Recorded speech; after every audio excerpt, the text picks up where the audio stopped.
निर्मत्योग्रभवर्णवे निजमनोभीष्टं दिशामीति यः सम्यक् ज्ञापयितुं करेण विलसन् मन्थानमन्येन च रम्यं दाम ददन्महेशरजतग्रामश्रियोऽलङ्कृतिः कर्मन्दीश्वरभक्तिबन्धनवशः प्रीतोऽस्तु कृष्णप्रभुः। नमस्ते प्राणेश प्रणतविभवा यावनिमग नमस्वामिन् रामप्रियतम हनुमन् गुरुगुण नमस्तुभ्यं भीमप्रबलतम कृष्णेष्टभगवन् नमः श्रीमन्मध्वप्रदिश सुदर्शनो जय जय। तपो विद्या विरक्त्यादि सद्गुणौ गाकरानहं वादिराजगुरून् वन्दे हयग्रीवदयाश्रयान् मुकोऽपि यत्प्रसादेन मुकुन्दशयनायते राजराजायते रिक्तो राघवेन्द्रं तमाश्रये। तपस्वाध्याय शुश्रूषा कृष्णपूजा रतं मुनिं विश्वेशमिष्टदं वन्दे परिव्राट चक्रवर्तिनं। हरिः ओम्। जन्माद्यस्य यतोऽन्वयादितरतश्चार्तेष्वभिज्ञस्वराट् तेने ब्रह्महृदाय आदिकवये मुह्यन्ति यं सूरयः तेजो वारिमृदां यथा विनिमयो यत्र त्रिसर्गो मृषा धाम्ना स्वेन सदा निरस्तकुहकं सत्यं परं धीमहि। सृष्टिस्थित्यप्ययेहा नियतिदृशितमो बन्धमोक्षाश्च यस्मात् अस्य श्रीब्रह्मरुद्रप्रभृतिसुरनरद्विषशत्रवात्मकस्य विष्णोर्व्यस्ताः समस्ताः सकलगुणनिधिः सर्वदोषव्यपेतः पूर्णानन्दो व्ययो यो गुरुरपि परमः चिन्तयेतं महान्तम्। निगमकल्पतरोर्गलितं फलं शुकमुखादमृतद्रवसंयुतं पिबत भागवतं रसमालयं मुहुरहो रसिकाः भुवि भावुकाः यं प्रौरजन्तमनुपेतमपेतकृत्यं द्वैपायनो विरहकातर आजुहाव पुत्रेति तन्मयतया तरवोऽभिनेदुः तं सर्वभूतहृदयं मुनिमानतोऽस्मि। नारायणं नमस्कृत्य नरं चैव नरोत्तमं देवीं सरस्वतीं व्यासं ततो जयमुदीरये। श्रीगुरुभ्यो नमः। हरिः ओम्।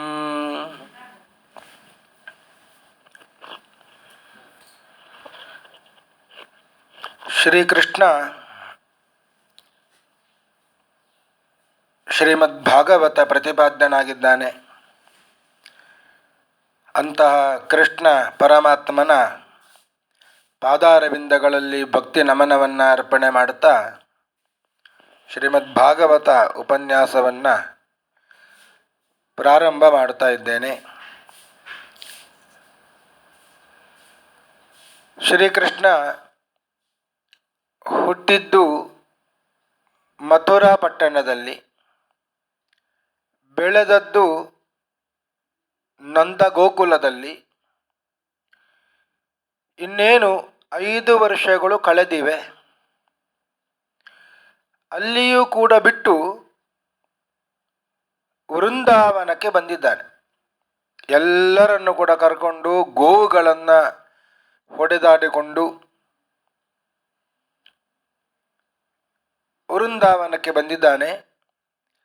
ವೃಂದಾವನದಲ್ಲಿ ಗೋವರ್ಧನ ಪರ್ವತ ಇರುವ ಕಾರಣ ಈ ಗೋವುಗಳಿಗೆ ಮೇಯಲಿಕ್ಕೆ ಅನುಕೂಲ ಆಗ್ತದೆ ಅಂತ ಬಂದಿರುವಂಥದ್ದು. ಈ ವೃಂದಾವನದಲ್ಲಿ ಯಮುನಾ ನದಿ ನೀರು ಅದು ಕಲುಷಿತಗೊಂಡಿದೆ. ಕಾಳಿಯ ನಾಗ ಆ ಯಮುನಾ ನದಿಗೆ ಬಂದು ವಿಷವನ್ನು ಕಕ್ಕುತ್ತಾ ಇದ್ದಾನೆ. ನಾನಾ ಹಸುಗಳು, ಗೋಪಾಲಕರು, ಗೋಪಿಕೆಯರು ಎಲ್ಲ ಆ ನೀರನ್ನು ಕುಡಿದು ಸಾಯುತ್ತಾ ಇದ್ದಾರೆ. ಕೃಷ್ಣ ಗೊತ್ತಾಯಿತು ಅವನಿಗೆ. ಕೂಡಲೇ ಹೋದ. ಯಮುನಾ ನದಿಯ ಪಕ್ಕದಲ್ಲಿ ಒಂದು ದೊಡ್ಡ ಮರವನ್ನು ಏರಿದ. ಆ ಮರದಿಂದ ನದಿಗೆ ಹಾರಿದ. ಆ ಕಾಳಿಯ ನಾಗ ಆ ನದಿಯಲ್ಲಿ ಇದ್ದ, ಹೆಡೆ ಬಿಡಿಸಿಕೊಂಡಿದ್ದ. ಆ ಹೆಡೆಯ ಮೇಲೆಯೇ ಹಾರಿ ನಿಂತುಕೊಂಡ. ಬಾಲವನ್ನು ಕೈಯಲ್ಲಿ ಹಿಡಿದುಕೊಂಡ.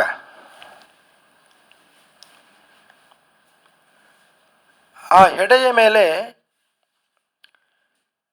ತಾನು ಕುಣಿಲಿಕ್ಕೆ ಪ್ರಾರಂಭ ಮಾಡಿದ, ನೃತ್ಯ ಮಾಡಲಿಕ್ಕೆ ಪ್ರಾರಂಭ ಮಾಡಿದ.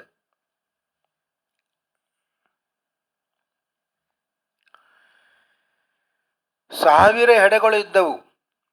ಒಂದು ಹೆಡೆ ಮೇಲೆ ಬಂದಾಗ ಅದನ್ನು ತುಳಿತಾ ಇದ್ದ. ಅದನ್ನು ತುಳಿದು ಕೆಳಗೆ ಹೋದಾಗ ಇನ್ನೊಂದು ಹೆಡೆ ಮೇಲೆ ಬರ್ತಾ ಇತ್ತು, ಅದನ್ನು ತುಳಿತಾ ಇದ್ದ. ಹೀಗೆ ಕೃಷ್ಣ ತುಳಿಯುವುದನ್ನು ನೋಡಿದರೆ ಕೃಷ್ಣ ನೃತ್ಯ ಮಾಡ್ತಾ ಇದ್ದಾನೆ ಅಂತ ಅನಿಸ್ತಾ ಇತ್ತು. ಒಳ್ಳೆಯ ವೇದಿಕೆ ಕೃಷ್ಣನಿಗೆ ಸಿಕ್ಕಿದೆ. ಕೃಷ್ಣ ನೃತ್ಯ ಮಾಡ್ತಾ ಇದ್ದಾನೆ ಅಂತ ಹೇಳಿ ಬ್ರಹ್ಮದೇವರು, ಹನುಮಂತ ದೇವರು, ರುದ್ರದೇವರೆಲ್ಲ ಬಂದಿದ್ದಾರೆ ಅಂತ. ಸತ್ಯಲೋಕದಿಂದ ಬ್ರಹ್ಮದೇವರು ಬಂದರು, ಕಿಂಪುರುಷ ಖಂಡದಿಂದ ಹನುಮಂತ ದೇವರು ಬಂದರು, ಕೈಲಾಸದಿಂದ ರುದ್ರದೇವರು ಬಂದರು. ಕೃಷ್ಣ ನೃತ್ಯ ಮಾಡ್ತಾ ಇದ್ದಾನೆ, ನಾವು ಕೂಡ ಮೃದಂಗವನ್ನು ನುಡಿಸಬೇಕು, ತಾಳ ಹಾಕಬೇಕು, ಹಾಡಾಡಬೇಕು ಅಂತ ಬಂದವರು. ಅನೀನ ದತ್ ಪದ್ಮ ಭವೋ ಮೃದಂಗಂ ಜಗೌ ಹನುಮಾನ್ ಜಗತಾಂ ಅದೀಶಂ ಅದರ್ಶಯತ್ತಾಲಗತೀಕ ಪರ್ದಿ ನನರ್ಥ ಗೋಪಾಲಕ ಬಾಲಮೌಲಿ. ಸತ್ಯಲೋಕದಿಂದ ಬ್ರಹ್ಮದೇವರು ಬರುವಾಗಲೇ ಮೃದಂಗವನ್ನು ತಂದಿದ್ದಾರೆ. ಮೃದಂಗ ಬಾರಿಸಲಿಕ್ಕೆ ಪ್ರಾರಂಭ ಮಾಡಿದ್ದರು. ಹನುಮಂತ ದೇವರು, ಕಿಂಪುರುಷ ಕಡದಿಂದ ಬಂದವರು ಹಾಡಾಡಲಿಕ್ಕೆ ಶುರು ಮಾಡಿದ್ದರು. ರುದ್ರದೇವರು ಕೈಲಾಸದಿಂದ ಬಂದವರು ತಾಳವನ್ನು ತೆಗೆದುಕೊಂಡೇ ಬಂದಿದ್ದಾರೆ, ತಾಳ ಹಾಕಲಿಕ್ಕೆ ಶುರು ಮಾಡಿದ್ರು. ಪಕ್ಕವಾದ್ಯದಲ್ಲಿ ಇವರೆಲ್ಲ ಇರುವಾಗ ಕೃಷ್ಣನಿಗೆ ಮತ್ತಷ್ಟು ಉತ್ಸಾಹ ಬಂತು. ಇನ್ನಷ್ಟು ಕುಣಿದಾಡಿದ, ನೃತ್ಯ ಮಾಡಿದ. ಬಾಲವನ್ನು ಮಾತ್ರ ಕೈಯಲ್ಲಿ ಇಟ್ಟಿದುಕೊಂಡಿದ್ದ.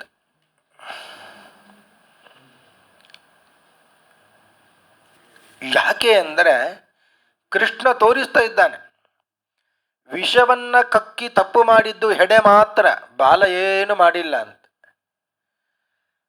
ಯಾರು ತಪ್ಪು ಮಾಡುವುದಿಲ್ಲ ಅವರನ್ನು ಎತ್ತಿ ಹಿಡಿತೇನೆ ನಾನು, ಯಾರು ತಪ್ಪು ಮಾಡುತ್ತಾರೆ ಅವರನ್ನು ತುಳಿತೇನೆ ಅಂತ ತೋರಿಸ್ತಾ ಇದ್ದಾನೆ ಕೃಷ್ಣ.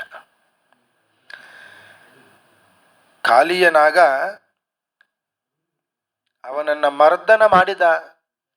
ಕೃಷ್ಣ ತಪ್ಪಾಯಿತು ಅಂತ ಹೇಳಿದ. ಅಲ್ಲಿಂದ ಕಾಳಿಯ ನಾಗ ನಾನು ಹೊರಡುತ್ತೇನೆ, ನನ್ನನ್ನು ಬಿಟ್ಟು ಬಿಡು ಅಂತ. ಅವನು ಕೇಳಿದ್ದಲ್ಲ, ಕಾಳಿಯ ನಾಗನ ಪತ್ನಿಯರೆಲ್ಲ ಬಂದರು ಅಂತ. ಕೃಷ್ಣ ನಮ್ಮ ಗಂಡನನ್ನು ಬಿಡು ಅಂತ. ಆಗ ಕೃಷ್ಣ ಅವನನ್ನು ಬಿಟ್ಟ. ನಿಗ್ರಹ ಮಾಡಿದ, ಸಾಯಿಸಲಿಲ್ಲ. ನೀನು ಹೋಗು ನಿನ್ನ ಪಾಡಿಗೆ ಅಂತ ಹೇಳಿದ. ರಮಣಕ ದ್ವೀಪ ಅಂತ, ರಮಣಕ ದ್ವೀಪ, ಆ ದ್ವೀಪಕ್ಕೆ ಹೋದ ಅಂತ ಕೃಷ್ಣ ಅಲ್ಲಿಗೆ ಕಳಿಸಿದ. ರಮಣಕ ದ್ವೀಪದಲ್ಲಿ ಈಗ ಹೋದಾಗ ಕಾಲಿಯ ನಾಗನಿಗೆ ಯಾವ ಭಯವೂ ಕೂಡ ಇದ್ದಿಲ್ಲ. ಮೊದಲು ಭಯ ಇತ್ತು, ಗರುಡನ ಭಯ ಇತ್ತು. ಗರುಡನ ಭಯ ಇತ್ತು.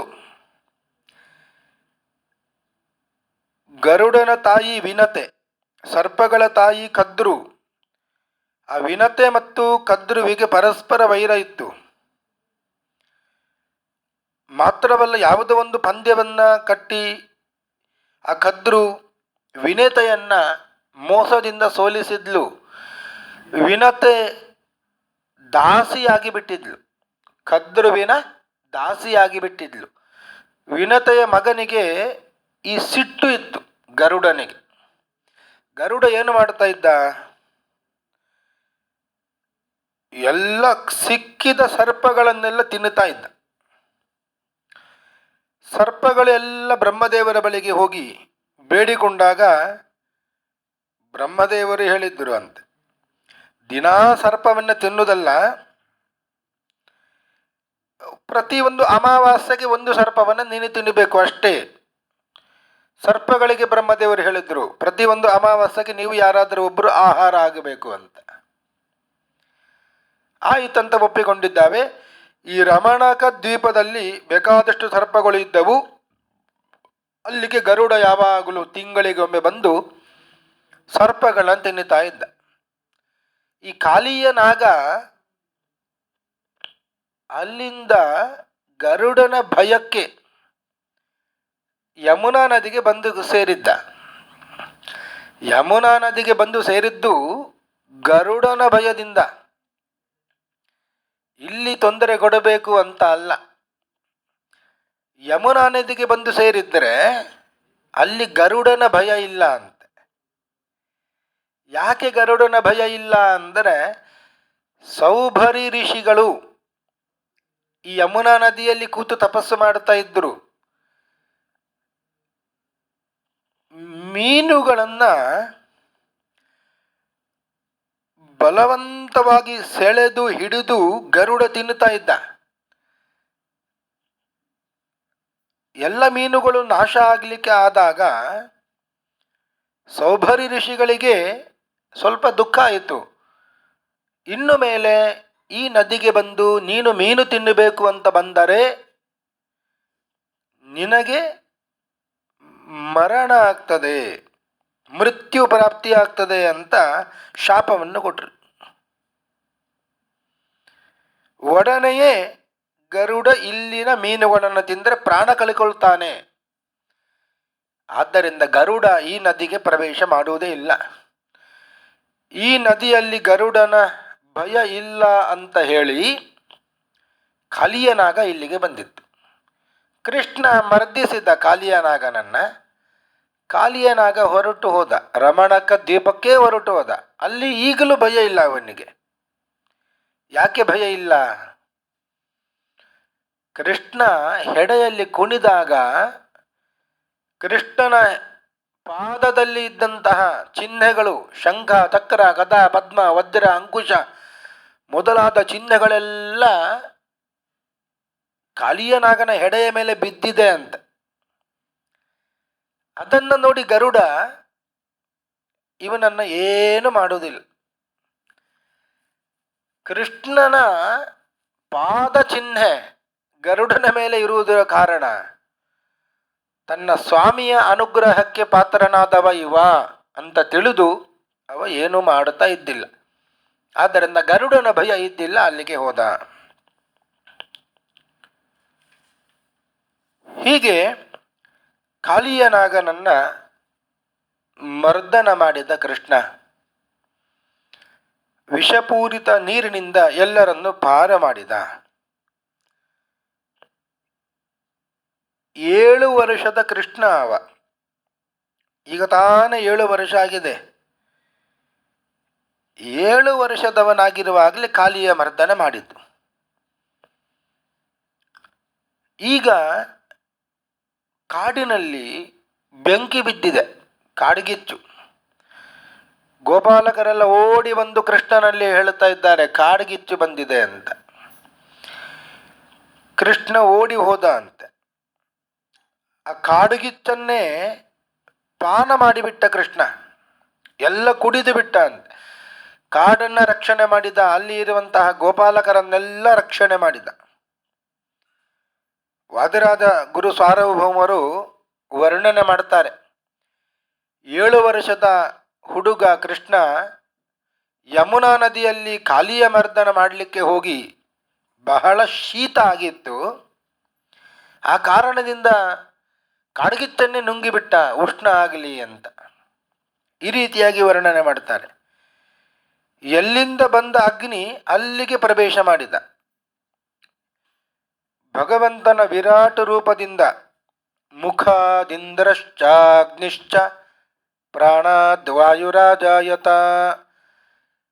ಭಗವಂತನ ಮುಖದಿಂದಲೇ ಹುಟ್ಟಿದ್ದು ಅಗ್ನಿ, ಬೆಂಕಿ, ವನ್ನಿ. ಅಂತಹ ವನ್ನಿಯನ್ನು ಭಗವಂತ ತಾನು ಮತ್ತೆ ಸೇರಿಸಿಕೊಂಡ ಒಳಗೆ ಬಾಯಿಯ ಮೂಲಕ. ಇದು ಒಂದು ಬಾರಿ ನಡೆದದ್ದಲ್ಲ, 2 ಬಾರಿ ಹೀಗೆ ಕಾಡ್ಗಿಚ್ಚು ಬಂತು. 2 ಬಾರಿಯೂ ಕೂಡ ಕೃಷ್ಣ ಕಾಡ್ಗಿಚ್ಚನ್ನು, ದಾವಾಗ್ನಿಯನ್ನು ಪಾನ ಮಾಡಿದ್ದಾನೆ. 7 ವರ್ಷದ ಕೃಷ್ಣ ಒಮ್ಮೆ ಹೇಮಂತ ಋತುವಿನ ಪ್ರಥಮ ಮಾಸದಲ್ಲಿ, ಅಂದರೆ ಮಾರ್ಗಶಿರ ಮಾಸದಲ್ಲಿ, ಯಮುನಾ ನದಿಯ ದಡಕ್ಕೆ ಹೋದ. ಯಮುನಾ ನದಿಯಲ್ಲಿ ಎಲ್ಲ ಗೋಪಿಕೆಯರು ಇದ್ದರು, ಕುಮಾರಿಯರು. ಗಂಧಗೋಪನ ಹಳ್ಳಿಯಲ್ಲಿದ್ದ ಎಲ್ಲ ಕುಮಾರಿಯರು ಅವರೆಲ್ಲ ಒಂದು ವ್ರತವನ್ನು ಮಾಡ್ತಾ ಇದ್ದರು, ಕಾತ್ಯಾಯನಿ ವ್ರತ ಅಂತ.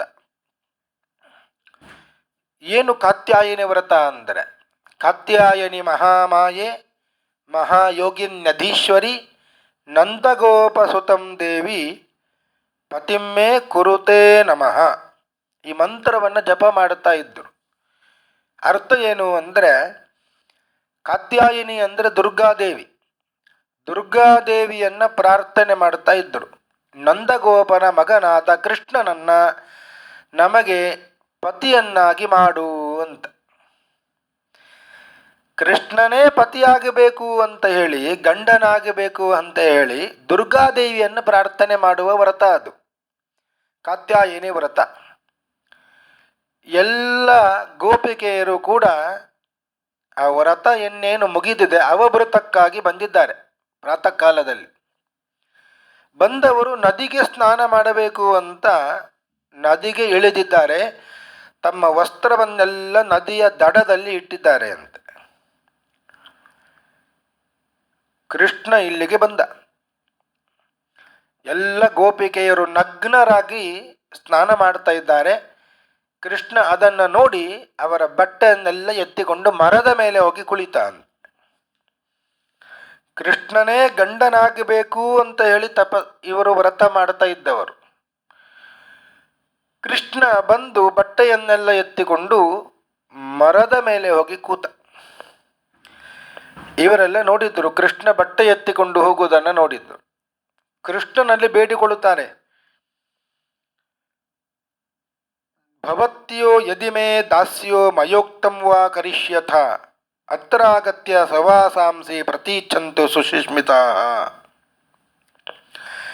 ಕೃಷ್ಣ, ನಮ್ಮ ಬಟ್ಟೆಯನ್ನು ಕೊಡು ಅಂತ, ನಮ್ಮ ವಸ್ತ್ರವನ್ನೆಲ್ಲ ನಮಗೆ ಕೊಟ್ಟು ಬಿಡು, ನಿನ್ನ ದಾಸಿಯರಾಗಿದ್ದೇವೆ ನಾವು,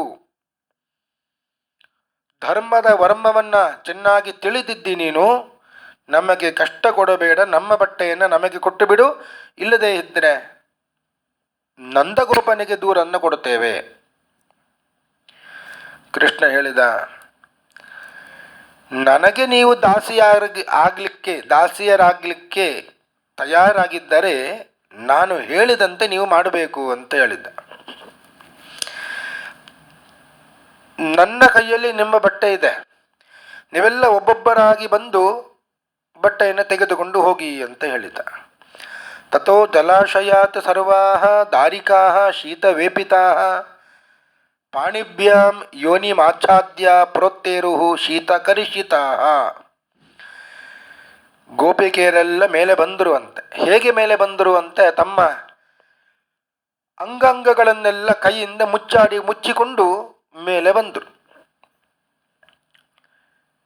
ಭಗವಂತ ಪ್ರಸನ್ನನಾದ ಅವರ ಮೇಲೆ. ಹೇಳಿದ, ನೀವೆಲ್ಲರೂ ಕೂಡ ನಮಸ್ಕಾರ ಮಾಡಿ ಅಂತ ಹೇಳಿದ. ಗೋಪಿಕೆಯರೆಲ್ಲ ಒಂದು ಕೈಯಿಂದ ತಮ್ಮ ಅಂಗಾಂಗಗಳನ್ನು ಮುಚ್ಚಿಕೊಂಡು ಒಂದು ಕೈಯಿಂದ ನಮಸ್ಕಾರ ಮಾಡಿದ್ದರು. ಕೃಷ್ಣ ಹೇಳಿದ, ಒಂದು ಕೈಯಿಂದ ನಮಸ್ಕಾರ ಮಾಡುವ ಹಾಗೆ ಇಲ್ಲ.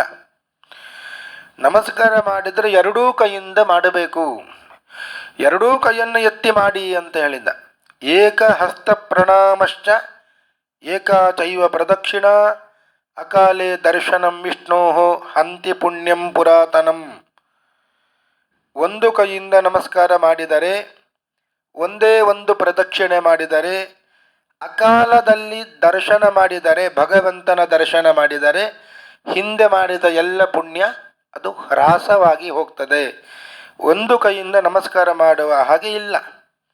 ಎರಡೂ ಕೈಯನ್ನು ಮೇಲೆ ಎತ್ತಿ ನಮಸ್ಕಾರ ಮಾಡಿ ಅಂತ ಹೇಳಿದ. ಇವರೆಲ್ಲ ನಮಸ್ಕಾರ ಮಾಡಿದ್ರು. ಕೃಷ್ಣ ಬಟ್ಟೆ ಕೊಟ್ಟ. ಇಲ್ಲಿ ನಮಗೆ ಬರುವಂತಹ ಪ್ರಶ್ನೆ ಏನು ಅಂದರೆ, ಕೃಷ್ಣ ಹೀಗೆ ಮಾಡಿದ್ದು ಸರಿಯಾ ಅಂತ ನಾವೇ ಅಂದುಕೊಳ್ಳಬೇಕು. ಸ್ಪಷ್ಟವಾಗಿ ಹೇಳಿದ್ದಾರೆ, ಕೃಷ್ಣನಿಗೆ 7ನೇ ವಯಸ್ಸು ಅಂತ, ಇನ್ನೂ ಉಪನಯನ ಆಗಲಿಲ್ಲ. ಅಂತಹ ಸಂದರ್ಭದಲ್ಲಿ ಮನಸ್ಸು ಕೃಷ್ಣನದ್ದು ಕಲುಷಿತಗೊಳ್ಳಿಕ್ಕೆ ಸಾಧ್ಯವೇ ಇಲ್ಲ ಅಂತ. ಮತ್ತೆ ಯಾಕೆ ಬಟ್ಟೆಗಳನ್ನು ಅಪಹರಣ ಮಾಡಿದ ಕೃಷ್ಣ? ಯಾಕೆ ಅಪಹರಣ ಮಾಡಿದ?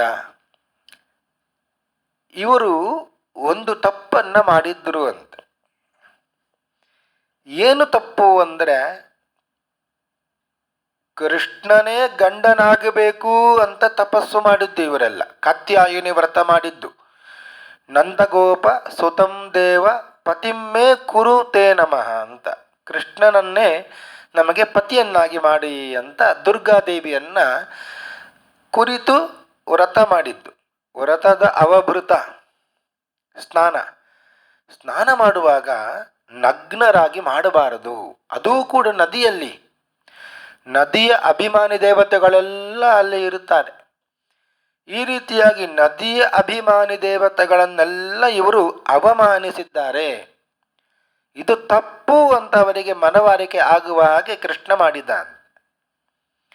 ಇನ್ನೊಂದು ವಿಷಯ, ಇವರೆಲ್ಲರೂ ಕೂಡ ಕೃಷ್ಣನೇ ಗಂಡನಾಗಬೇಕು ಅಂತ ತಪಸ್ಸು ಮಾಡಿದವರು. ಆದ್ದರಿಂದ ಕೃಷ್ಣ ಬಟ್ಟೆಯನ್ನು ಅಪಹರಣ ಮಾಡಿದ ಅಂದರೆ ಅದಕ್ಕೆ ಏನು ದೋಷ ಇಲ್ಲ. ಇನ್ನೊಂದು ಆತ್ಮನಿವೇದನೆ ಅಂತ. ಯಾವ ರೀತಿಯಾಗಿ ಪ್ರಹ್ಲಾದರಾದರೂ ಭಗವಂತನ ಭಕ್ತಿಯನ್ನು ಮಾಡುವಾಗ 9 ವಿಧವಾಗಿ ಇದೆ ಭಕ್ತಿ. ಅದರಲ್ಲಿ ಒಂದು ವಿಧವಾದ ಭಕ್ತಿ ಅದು ಆತ್ಮನಿವೇದನ ಅಂತ. ಅರ್ಚನಂ, ವಂದನಂ, ದಾಸ್ಯಂ, ಸಖ್ಯಂ, ಆತ್ಮನಿವೇದನಂ. 9ನೇ ವಿಧವಾದ ಭಕ್ತಿ ಯಾವುದು ಅಂದರೆ ಅದು ಆತ್ಮನಿವೇದನ. ಅಂದರೆ ತನ್ನನ್ನು ತಾನು ದೇವರಿಗೆ ಸಮರ್ಪಣೆ ಮಾಡುವುದು. ಅದನ್ನು ಇವರು ಮಾಡಿದ್ರು ಅಂತೆ. ನಿನ್ನ ಹೊರತಾಗಿ ನಮಗೆ ಬೇರೆ ಯಾರೂ ಇಲ್ಲ, ನಿನಗೆ ನಾನು ನನ್ನನ್ನು ನಿಮಗೆ ಸಮರ್ಪಣೆ ಮಾಡ್ತಾ ಇದ್ದೇನೆ ಅಂತ ಸಮರ್ಪಣೆ ಮಾಡಿದ್ರು ಅಂತ. ಇನ್ನೊಂದು ಗೂಢವಾದ ಅರ್ಥ ಇದೆ ಇಲ್ಲಿ. ನಮ್ಮ ಬಾಹ್ಯ ದೇಹ ಏನಿದೆ, ಶರೀರ, ಅದಕ್ಕೆ ಆಚ್ಛಾದಕವಾದದ್ದು ಯಾವುದು? ಅದು ವಸ್ತ್ರ. ವಸ್ತ್ರ ಆಚ್ಛಾದಕವಾಗಿದೆ. ಕೃಷ್ಣ ವಸ್ತ್ರವನ್ನು ಅಪಹರಣ ಮಾಡಿದ ಅಂದರೆ ಏನು ಅರ್ಥ? ಸ್ವರೂಪ ದೇಹಕ್ಕೆ ಆಚ್ಛಾದಕವಾದದ್ದು ವಸ್ತ್ರ ಅಂದರೆ ಅದು ಲಿಂಗ ದೇಹ. ಈ ಲಿಂಗ ದೇಹ ಭಂಗವಾಗದೆ ಮುಕ್ತಿ ಇಲ್ಲ ಅಂತ ಇದೆ. ಅಂತಹ ಸ್ವರೂಪ ಆತ್ಮಸ್ವರೂಪಕ್ಕೆ ಆಚ್ಛಾದಕವಾದದ್ದು ಅದು ವಸ್ತ್ರ ಅಂದರೆ ಅದು ಲಿಂಗದೇಹ. ಆ ಲಿಂಗದೇಹವನ್ನೇ ಭಗವಂತ ಅಪಹರಣ ಮಾಡಿದ ಅಂದರೆ ಮುಕ್ತಿಯನ್ನು ಕೊಟ್ಟ ಅಂತ ಅರ್ಥ. ಈ ರೀತಿಯಾಗಿ ಕೃಷ್ಣನ ಬಗ್ಗೆ ಯಾವುದೇ ದೋಷಾರೋಪಣ ಇಲ್ಲ ಅಂತ ಇಲ್ಲಿ ಸಾಬೀತುಪಡಿಸಿದ್ದಾರೆ. ಕೃಷ್ಣ ಬಲರಾಮ ಸ್ನೇಹಿತರು ಎಲ್ಲ ಕೂಡಿಕೊಂಡು ಕಾಡಿಗೆ ಬಂದಿದ್ದ.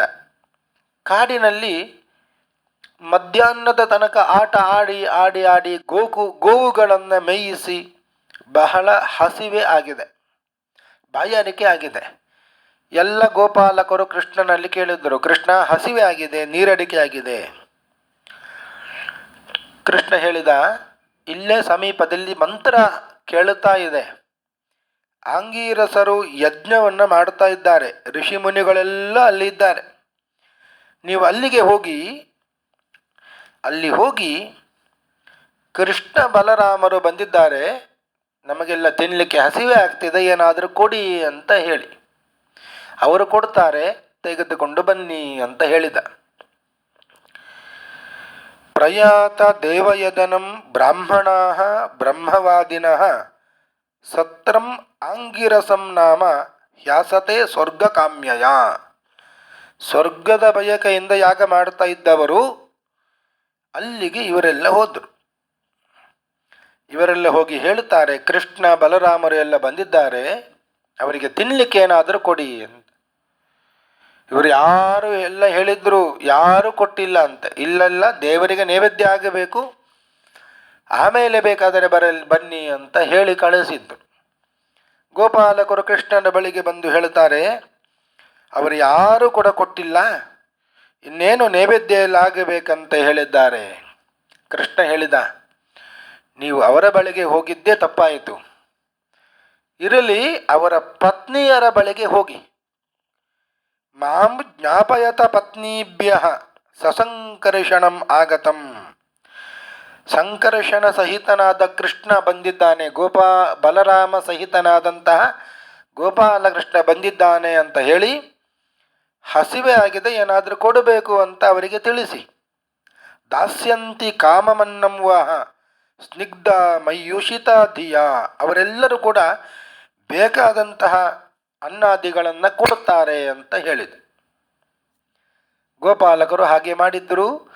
ಪತ್ನಿಯರ ಬಳಿಗೆ ಹೋದರು, ಋಷಿ ಪತ್ನಿಯರ ಬಳಿಗೆ ಹೋದರು. ಬೇಕಾದಂತಹ ಅಡಿಗೆ ಇತ್ಯಾದಿಗಳನ್ನು ತಯಾರು ಮಾಡಿ ಇಟ್ಟಿದ್ರು ಅವರು. ಚತುರ್ವಿಧಂ ಬಹುಗುಣಂ ಅನ್ನಮಾದಾಯ ಭಾಜನೈ ಭಕ್ಷ್ಯ ಭೋಜ್ಯ ಲೇಹ್ಯ ಚೋಷ್ಯ ಅಂತ 4 ವಿಧವಾದಂತಹ ಭೋಜನ ಪದಾರ್ಥಗಳನ್ನೆಲ್ಲ ತಯಾರು ಮಾಡಿ ಇಟ್ಟಿದ್ರು. ಯಾವಾಗ ಗೋಪಾಲಕರು ಬಂದು ಬಲರಾಮ ಸಹಿತನಾದಂತಹ ಕೃಷ್ಣ ಬಂದಿದ್ದಾನೆ ಅಂತ ಹೇಳಿದ್ರು, ಅವನಿಗೆ ಹಸಿವಾಗಿದೆ ಅಂತ ಹೇಳಿದ್ರು, ಆಗ ಮಾಡಿದ ಎಲ್ಲ ಅಡುಗೆಯನ್ನು ಕೂಡ ಎಲ್ಲರೂ ತೆಗೆದುಕೊಂಡು ಬಂದರು ಅಂತ. ನಿಮ್ಮ ಕೈಯಲ್ಲಿ ಕೊಡುವುದಿಲ್ಲ, ನೀವು ಬನ್ನಿ, ಕೃಷ್ಣನಿಗೆ ಸಮರ್ಪಣೆ ಮಾಡುತ್ತೇವೆ ನಾವು ಅಂತ ಹೇಳಿ ಆ ಪತ್ನಿಯರು, ಋಷಿ ಪತ್ನಿಯರು ಎಲ್ಲ ಅಡಿಗೆಯನ್ನು ತೆಗೆದುಕೊಂಡು ಬಂದರು.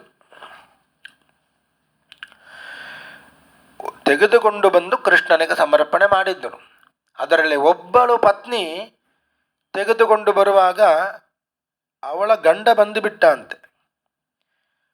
ಬಲವಂತವಾಗಿ ತಡೆದು ಬಿಟ್ಟವ.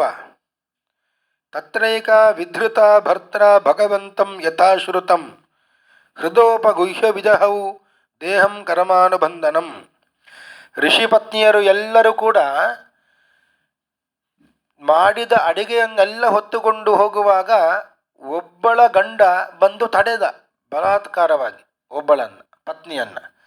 ಅವಳು ನನಗೆ ಏನು ಬೇಡ ಅಂತ ಕೃಷ್ಣನಲ್ಲೇ ಸ್ಮರಿಸಿಕೊಂಡು ಶರೀರವನ್ನೇ ತ್ಯಾಗ ಮಾಡಿಬಿಟ್ಲು. ಉಳಿದ ಋಷಿ ಪತ್ನಿಯರೆಲ್ಲ ಹೋಗಿ ಕೃಷ್ಣನಿಗೆ ಸಮರ್ಪಣೆ ಮಾಡಿದ್ದನಂತೆ. ದೃಷ್ಟ್ವಾ ಸ್ತ್ರೀಣಾಂ ಭಗವತಿ ಕೃಷ್ಣೇ ಭಕ್ತಿಂ ಅಲೌಕಿಕೀಂ ಆತ್ಮಾನಂ ಚ ತಯಾ ಹೀನಂ ಅನುತಪ್ತ ವ್ಯಗರ್ಹಯನ್. ಅವರೆಲ್ಲ ಅಡಿಗೆ ಸಮರ್ಪಣೆ ಮಾಡಿದ್ದಾರೆ. ಋಷಿ ಮುನಿಗಳಿಗೆ ಗೊತ್ತಾಯಿತು. ಅವರೆಲ್ಲ ಬಂದು ನೋಡ್ತಾ ಇದ್ದಾರೆ. ಕೃಷ್ಣ ಬಲರಾಮ ಗೋಪಾಲಕರು ಎಲ್ಲರೂ ಅಡಿಗೆಯನ್ನು ತಿಂದು ಖಾಲಿ ಮಾಡಿದ್ದಾರೆ ಅಂತೆ. ಋಷಿ ಪತ್ನಿಯರೆಲ್ಲ ಬಹಳ ಸಂಭ್ರಮದಲ್ಲಿ ಇದ್ದಾರೆ. ಅದನ್ನು ನೋಡಿ ಋಷಿಗಳೆಲ್ಲ ದುಃಖಪಟ್ಟರು, ಪಶ್ಚಾತ್ತಾಪ ಪಟ್ಟಿದ್ದಾರೆ. ಈ ಸ್ತ್ರೀಯರಿಗೆ ಇರುವ ಬುದ್ಧಿ ಇದು ನಮಗೆ ಇಲ್ಲವಾಯ್ತಲ್ಲ. ಸಾಕ್ಷಾತ್ ಕೃಷ್ಣ ಪರಮಾತ್ಮನೇ ಬಂದು ಕೇಳಿದ್ರು, ನಾವು ಯಾರು ಕೊಡುವುದಿಲ್ಲ, ಅಗ್ನಿ ಮೂಲಕ ಬೇಗೆ ಅಗ್ನಿಯಲ್ಲಿ ಅರ್ಪಣೆ ಮಾಡ್ತೇವೆ ಅಂತ ದುರ್ಬುದ್ಧಿಯಿಂದ ಕೂಡಿದ್ದೇವೆ. ಆದರೆ ನಮ್ಮ ಪತ್ನಿಯರೆಲ್ಲ ಕೃಷ್ಣ ಬಂದಿದ್ದಾನೆ ಅಂತ ತಿಳಿದು ಎಲ್ಲ ಅಡಿಗೆಯನ್ನು ಅವನಿಗೆ ನಿವೇದಿಸಿದ್ರು. ಇಂತಹ ಹೆಣ್ಣು ಮಕ್ಕಳ ಸಂತತಿ ಅದು ಸಾವಿರವಾಗಲಿ ಅಂತ ಹರಸಿದ್ರು ಅಂತೆ. ಗಂಡು ಮಕ್ಕಳಿಗಿಂತಲೂ ಹೆಣ್ಣು ಮಕ್ಕಳಿಗೆ ಸ್ವಲ್ಪ ದೇವರಲ್ಲಿ ಭಕ್ತಿ ಹೆಚ್ಚು ಅಂತ ಈ ಕಥೆ ನಮಗೆ ಸಂದೇಶವನ್ನು ಕೊಡ್ತಾ ಇದೆ. ಅಹೋ ಪಶ್ಯತ ನಾರೀಣಾಂ ಕೃಷ್ಣೇ ಜಗದ್ಗುರವು ದುರಂತ ಭಾವಂ ಯೋ ವಿದ್ಯನ್ ಮೃತ್ಯುಪಾಶಾನ್ ಗೃಹಾಭಿಧಾನ್. ಎಲ್ಲ ಹೆಣ್ಣು ಮಕ್ಕಳು ಅನುಗ್ರಹವನ್ನು ಪಡೆದುಕೊಂಡಿದ್ದಾರೆ. ಒಂದು ದಿನ ಗೋಪಾಲಕರು ಎಲ್ಲ ಸೇರಿಕೊಂಡು ಇಂದ್ರನನ್ನು ಪೂಜೆ ಮಾಡ್ತಾ ಇದ್ದಾರೆ. ಇಂದ್ರನನ್ನ ಪೂಜೆ ಯಾಕೆ ಮಾಡ್ತಾ ಇದ್ದಾರೆ ಅಂದರೆ, ಇಂದ್ರ ಕಾಲ ಕಾಲಕ್ಕೆ ಮಳೆ ಕೊಡುವವ ಅಂತ. ಕೃಷ್ಣ ಬಂದವನೇ ಕೇಳಿದ, ಯಾರ ಪೂಜೆ ಮಾಡ್ತಾ ಇದ್ದೀರಿ? ಇಂದ್ರನ ಪೂಜೆ ಮಾಡ್ತಾ ಇದ್ದೇವೆ, ಕಾಲ ಕಾಲಕ್ಕೆ ಮಳೆ ಬೆಳೆ ಎಲ್ಲ ಕೊಡ್ತಾನೆ ಇಂದ್ರ. ಕೃಷ್ಣ ತಡೆದ ಅಂತೆ, ಅವನ ಪೂಜೆ ಮಾಡೋದು ನಿಲ್ಲಿಸಿ ಅಂತ ಹೇಳಿದ. ನಮಗೆ ಈ ಗೋವರ್ಧನ ಪರ್ವತ ಏನು ಇದೆ, ಈ ಗೋವರ್ಧನ ಪರ್ವತವೇ ನಮಗೆ ಎಲ್ಲ ಕೊಡ್ತಾ ಇರೋದು. ನಮ್ಮ ಎಲ್ಲ ಹಸುಗಳಿಗೆ ಬೇಕಾದಷ್ಟು ಹುಲ್ಲನ್ನೆಲ್ಲ ಕೊಡ್ತಾ ಇದೆ. ಹಸುಗಳಿಂದ ನಾವು ಉಪಕೃತರಾಗಿದ್ದೇವೆ. ಆದ್ದರಿಂದ ಇಂದ್ರನ ಪೂಜೆ ಮಾಡೋದು ನಿಲ್ಲಿಸಿ ಗೋವರ್ಧನ ಬೆಟ್ಟದ ಪೂಜೆ ಮಾಡಿ ಅಂತ ಹೇಳಿದ. ಅರ್ಥಾತ್ ಪ್ರಕೃತಿಯ ಪೂಜೆ ಮಾಡಿ ನೀವು ಎಲ್ಲ ಅಂತ ಹೇಳಿದ. ಇಂದ್ರನಿಗೆ ಮಾಡುವ ಪೂಜೆ ನಿಂತು ಹೋಯಿತು. ಇಂದ್ರನಿಗೆ ಸಿಟ್ಟು ಬಂತು. ಇಂದ್ರ ಮಳೆ ಸುರಿಸಿದ ಅಂತೆ, ಜೋರಾಗಿ ಮಳೆ ಸುರಿಸಿದ. ಎಂತಹ ಮಳೆ, ಅಂತಹ ಮಳೆ ಇದುವರೆಗೆ ನೋಡಿಲ್ಲ ಅವರು ಯಾರೂ ಕೂಡ. ಒನಕೆ ಅಥವಾ ಆನೆಯ ಸೊಂಡಿಲು ಅಷ್ಟು ದಪ್ಪದ ಒಂದೊಂದು ಹನಿ ಮಳೆ ಅಂತೆ. ಅದು ಜೋರಾಗಿ ಮಳೆ ಬಂದಿದೆ. ಇನ್ನೇನು ಎಲ್ಲವೂ ಮುಳುಗಿ ಹೋಗುವ ಪರಿಸ್ಥಿತಿ. ಕೃಷ್ಣನಲ್ಲಿ ಬೇಡಿಕೊಂಡ್ರು, ಇಂದ್ರನಿಗೆ ಪೂಜೆ ಮಾಡೋದು ನಿಲ್ಲಿಸಿದ್ರಿಂದ ಇಂದ್ರ ಇಂತಹ ಮಳೆಯನ್ನು ಸುರಿಸ್ತಾ ಇದ್ದಾನೆ ಅಂತ. ಕೃಷ್ಣ ಹೋದ ಅಂತೆ. 7 ವರ್ಷದ ಮಗು ಕೃಷ್ಣ ಹೋಗಿ ತನ್ನ ಕಿರುಬೆರಳಿನಿಂದ ಇಡೀ ಗೋವರ್ಧನ ಪರ್ವತವನ್ನು ಎತ್ತಿ ಹಿಡಿದ. ಎಲ್ಲ ಗೋಪಾಲಕರು ಅದರ ಅಡಿಗೆ ಹೋದರು. ಗೋವುಗಳನ್ನೆಲ್ಲ ಅಡಿಗೆ ತೆಗೆದುಕೊಂಡು ಹೋದರು. ಪರ್ವತದ ಕೆಳಗೆ ತೆಗೆದುಕೊಂಡು ಹೋದರು. ಎಲ್ಲರೂ ಅಲ್ಲಿ ನಿಂತಿದ್ದಾರೆ. ಮಳೆಯೇ ಇಲ್ಲ ಅಂತ. ಎಲ್ಲ ಗೋವರ್ಧನ ಪರ್ವತದ ಮೇಲೆ ಮಳೆ ಬೀಳುತ್ತಾ ಇದೆ, ಕೆಳಗೆ ಸುರಕ್ಷಿತರಾಗಿ ನಿಂತಿದ್ದಾರೆ ಇವರೆಲ್ಲ. ಈ ರೀತಿಯಾಗಿ ಕೃಷ್ಣ ಗೋವರ್ಧನ ಬೆಟ್ಟವನ್ನು ಎತ್ತಿ ಹಿಡಿದು ರಕ್ಷಣೆ ಮಾಡಿದ. ಇಂದ್ರನಿಗೆ ಸ್ವಲ್ಪ ಪಶ್ಚಾತ್ತಾಪ ಆಯಿತು. ಕೂಡಲೇ ಇಳಿದು ಬಂದ ಅಂತೆ, ಕೃಷ್ಣನಲ್ಲಿ ಬೇಡಿಕೊಳ್ಳೋಣ ಅಂತ. ಕೃಷ್ಣನಲ್ಲಿ ಬೇಡಿಕೊಳ್ಳುತ್ತಾನೆ, ತಪ್ಪಾಯಿತು ನನ್ನದು ಅಂತ. ಈ ರೀತಿಯಾಗಿ ಮಾಡಬಾರದಿತ್ತು, ತಪ್ಪಾಯಿತು ಅಂತ ಹೇಳಿ ಕೃಷ್ಣನನ್ನ ಸ್ವರ್ಗದಿಂದಲೇ ಒಂದು ಸಿಂಹಾಸನವನ್ನು ತಂದಿದ್ದ. ಕಾಮಧೇನುವನ್ನು ಕೂಡ ಕರೆದುಕೊಂಡು ಬಂದಿದ್ದ. ಸುರಭಿಯ ಹಾಲಿನಿಂದ ಪಟ್ಟಾಭಿಷೇಕವನ್ನು ಮಾಡಿದ ಅಂತ. ಕೃಷ್ಣನನ್ನು ಸಿಂಹಾಸನದಲ್ಲಿ ಕುಳ್ಳಿರಿಸಿ ಕಾಮಧೇನುವಿನ ಹಾಲಿನಿಂದ ಪಟ್ಟಾಭಿಷೇಕವನ್ನು ಮಾಡಿದ. ಅದಕ್ಕೆ ಹೆಸರು ಗೋವಿಂದ ಪಟ್ಟಾಭಿಷೇಕ ಅಂತ. ಗೋವಿಂದ ಅಂತ ಯಾರು ಕರೀತಾರೋ ಅವರಿಗೆ ಕೃಷ್ಣನ ಅನುಗ್ರಹ ಆಗ್ತದೆ ಅಂತ ತಿಳಿಸಿದ. ಆದ್ದರಿಂದಲೇ ಎಲ್ಲ ಕಡೆ ಗೋವಿಂದ ನಾಮಸ್ಮರಣೆ ನಡೆಯುವಂಥದ್ದು. ಊಟಕ್ಕೆ ಕೂಡುವ ಮೊದಲೂ ಕೂಡ ಗೋವಿಂದ ಅಂತ, ಊಟದ ಮಧ್ಯದಲ್ಲಿ ಗೋವಿಂದನ ನಾಮಸ್ಮರಣೆ, ರಥವನ್ನು ಎಳೆಯುವಾಗ ಗೋವಿಂದ ಗೋವಿಂದ ಅಂತ ಗೋವಿಂದನ ನಾಮಸ್ಮರಣೆ. ಈ ರೀತಿಯಾಗಿ ಇಲ್ಲಿಂದ ಪ್ರಾರಂಭ ಆಯಿತು ಗೋವಿಂದ ನಾಮಸ್ಮರಣೆ. ಈ ರೀತಿಯಾಗಿ ಕೃಷ್ಣ ಗೋವರ್ಧನ ಬೆಟ್ಟವನ್ನು ಎತ್ತಿ ಗೋಪಾಲಕರನ್ನು ರಕ್ಷಣೆ ಮಾಡಿದ್ದ. ಇಂದ್ರ ತಪ್ಪಾಯಿತು ಅಂತ ಕಾಲಿಗೆ ಬಿದ್ದು ಗೋವಿಂದ ಪಟ್ಟಾಭಿಷೇಕ ಮಾಡಿದ.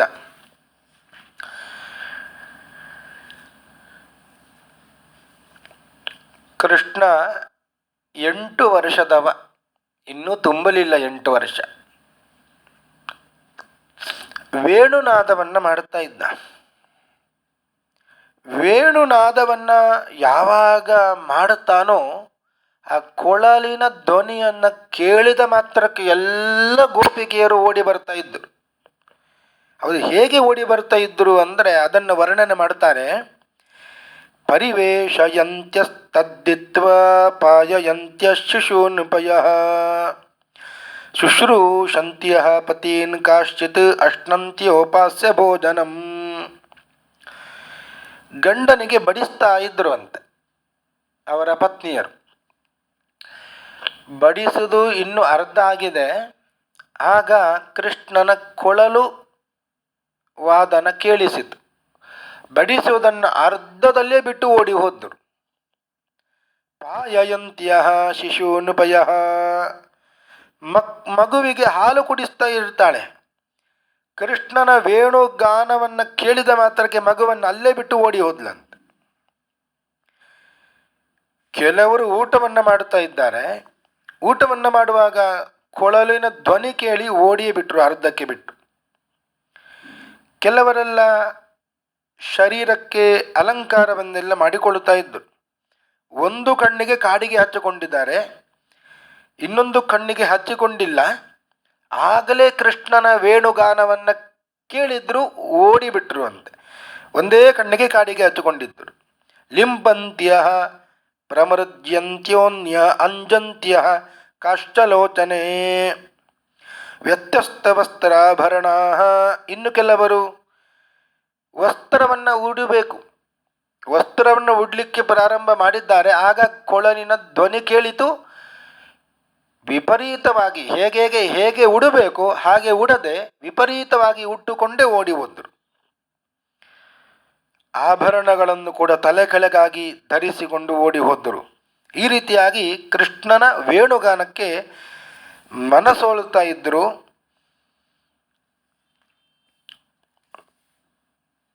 ಕೃಷ್ಣನ ಒಟ್ಟಿಗೆ ನಲಿದಾಡುತ್ತಾ ಇದ್ದರು. ಅವರಿಗೆಲ್ಲ ಕೃಷ್ಣ ಸಂತೋಷವನ್ನು ಉಂಟು ಮಾಡಿದ. ಮನಸ್ಸಿನಲ್ಲಿ ಬಂತು ಒಂದು ಸರಿ ಗೋಪಿಕೆಯರಿಗೆ, ನಮ್ಮಿಂದ ಕೃಷ್ಣ ಎಷ್ಟು ಸುಖವನ್ನು ಅನುಭವಿಸ್ತಾ ಇದ್ದಾನೆ ಅಂತ. ನಾವಿಲ್ಲದೆ ಇವನ ಇಲ್ಲ ಅಂತ. ಹೀಗೆ ಒಮ್ಮೆ ಗರ್ವ ಬಂತು, ಅಹಂಕಾರ ಬಂತು ಅಂತ. ತಾಸಾಂ ತತ್ ಸೌಭಗ ಮದ ಬಂತು. ವೀಕ್ಷ್ಯ ಮಾನಂ ಚ ಕೇಶವ ಪ್ರಶಮಾಯ ಪ್ರಸಾದಾಯ ತತ್ರೈವ ಅಂತರಧೀಯತ. ಕೃಷ್ಣ ಇದ್ದಕ್ಕೆ ಇದ್ದಾಗೆ ಇವರ ಗರ್ವವನ್ನು ಮತವನ್ನು ಭಂಗ ಮಾಡಬೇಕು ಅಂತ ಇದ್ದಕ್ಕೆ ಇದ್ದ ಹಾಗೆ ಮಾಯ ಆಗಿಬಿಟ್ಟ, ಅಂತರ್ಹಿತನಾಗಿ ಬಿಟ್ಟ. ಗೋಪಿಕೆಯರೆಲ್ಲ ಕೃಷ್ಣನನ್ನು ಹುಡುಕುತ್ತಾ ಇದ್ದಾರೆ. ಕೃಷ್ಣ ಎಲ್ಲಿಯೂ ಕಾಣುತ್ತಾ ಇಲ್ಲ. ನಮ್ಮಿಂದನೇ ಕೃಷ್ಣ ಅಂತ ಅಂದುಕೊಂಡವರು ಕೃಷ್ಣ ಇಲ್ಲದ ವಿರಹ ವೇದನೆಯಿಂದ ಎಲ್ಲ ಕಡೆ ಹುಡುಕುತ್ತಾ ಇದ್ದಾರೆ. ಈ ಕೃಷ್ಣ ನಮಗೆ ಸಿಗಬೇಕಾದರೆ ನಾವು ಸ್ತೋತ್ರ ಮಾಡೋಣ ಅಂತ ಸ್ತೋತ್ರ ಮಾಡಿದ್ರು. ಜಯತಿ ತೇ ದಿಕಂ ಜನ್ಮನ ವ್ರಜ ಶ್ರಯತ ಇಂದಿರಾ ಸಾಧು ತತ್ರ ಹಿ ದಯಿತ ದೃಶ್ಯತಾಂ ತ್ವಾಂ ದಿದೃಕ್ಷತಾಂ ತ್ವಯಿಧೃತಾ ಸವಾ ಸ್ತ್ವಾಂ ವಿಚಿನ್ವತೆ. ಇದು ಗೋಪಿಕಾ ಗೀತೆ ಅಂತ. ಈ ಗೋಪಿಕೆಯರೆಲ್ಲ ಸೇರಿ ಒಂದು ಗೀತೆಯನ್ನು ಹಾಡಿದ್ದರು. ಕೃಷ್ಣನನ್ನು ಹುಡುಕುತ್ತಾ ಈ ಗೀತೆಯನ್ನು ಹಾಡಿದಾಗ ತಾಸಾಂ ಆವಿರಭೂತ್ ಚೌರಿಹಿ ಸ್ಮಯಮಾನ ಮುಖಾಂಬುಜ ಪೀತಾಂಬರಧರ ಸರಗ್ವಿ ಸಾಕ್ಷಾನ್ ಮನ್ಮತಃ. ಇನ್ನೇನು ಗರ್ವ ಎಲ್ಲ ಹೋಯಿತು, ಮದ ಎಲ್ಲ ಹೋಯಿತು. ಗೀತೆಯಿಂದ ಕೃಷ್ಣನನ್ನು ಸಂತೋಷಗೊಳಿಸಿದ್ರು. ಕೃಷ್ಣ ಮನ್ಮಥನಂತೆ ಬಂದು ಪ್ರತ್ಯಕ್ಷನಾಗಿ ಬಿಟ್ಟ. ಎಲ್ಲರೂ ಕೂಡ ಸಂತೋಷಗೊಂಡರು. ರಾಸಕ್ರೀಡೆ ಆರಂಭ ಆಯಿತು.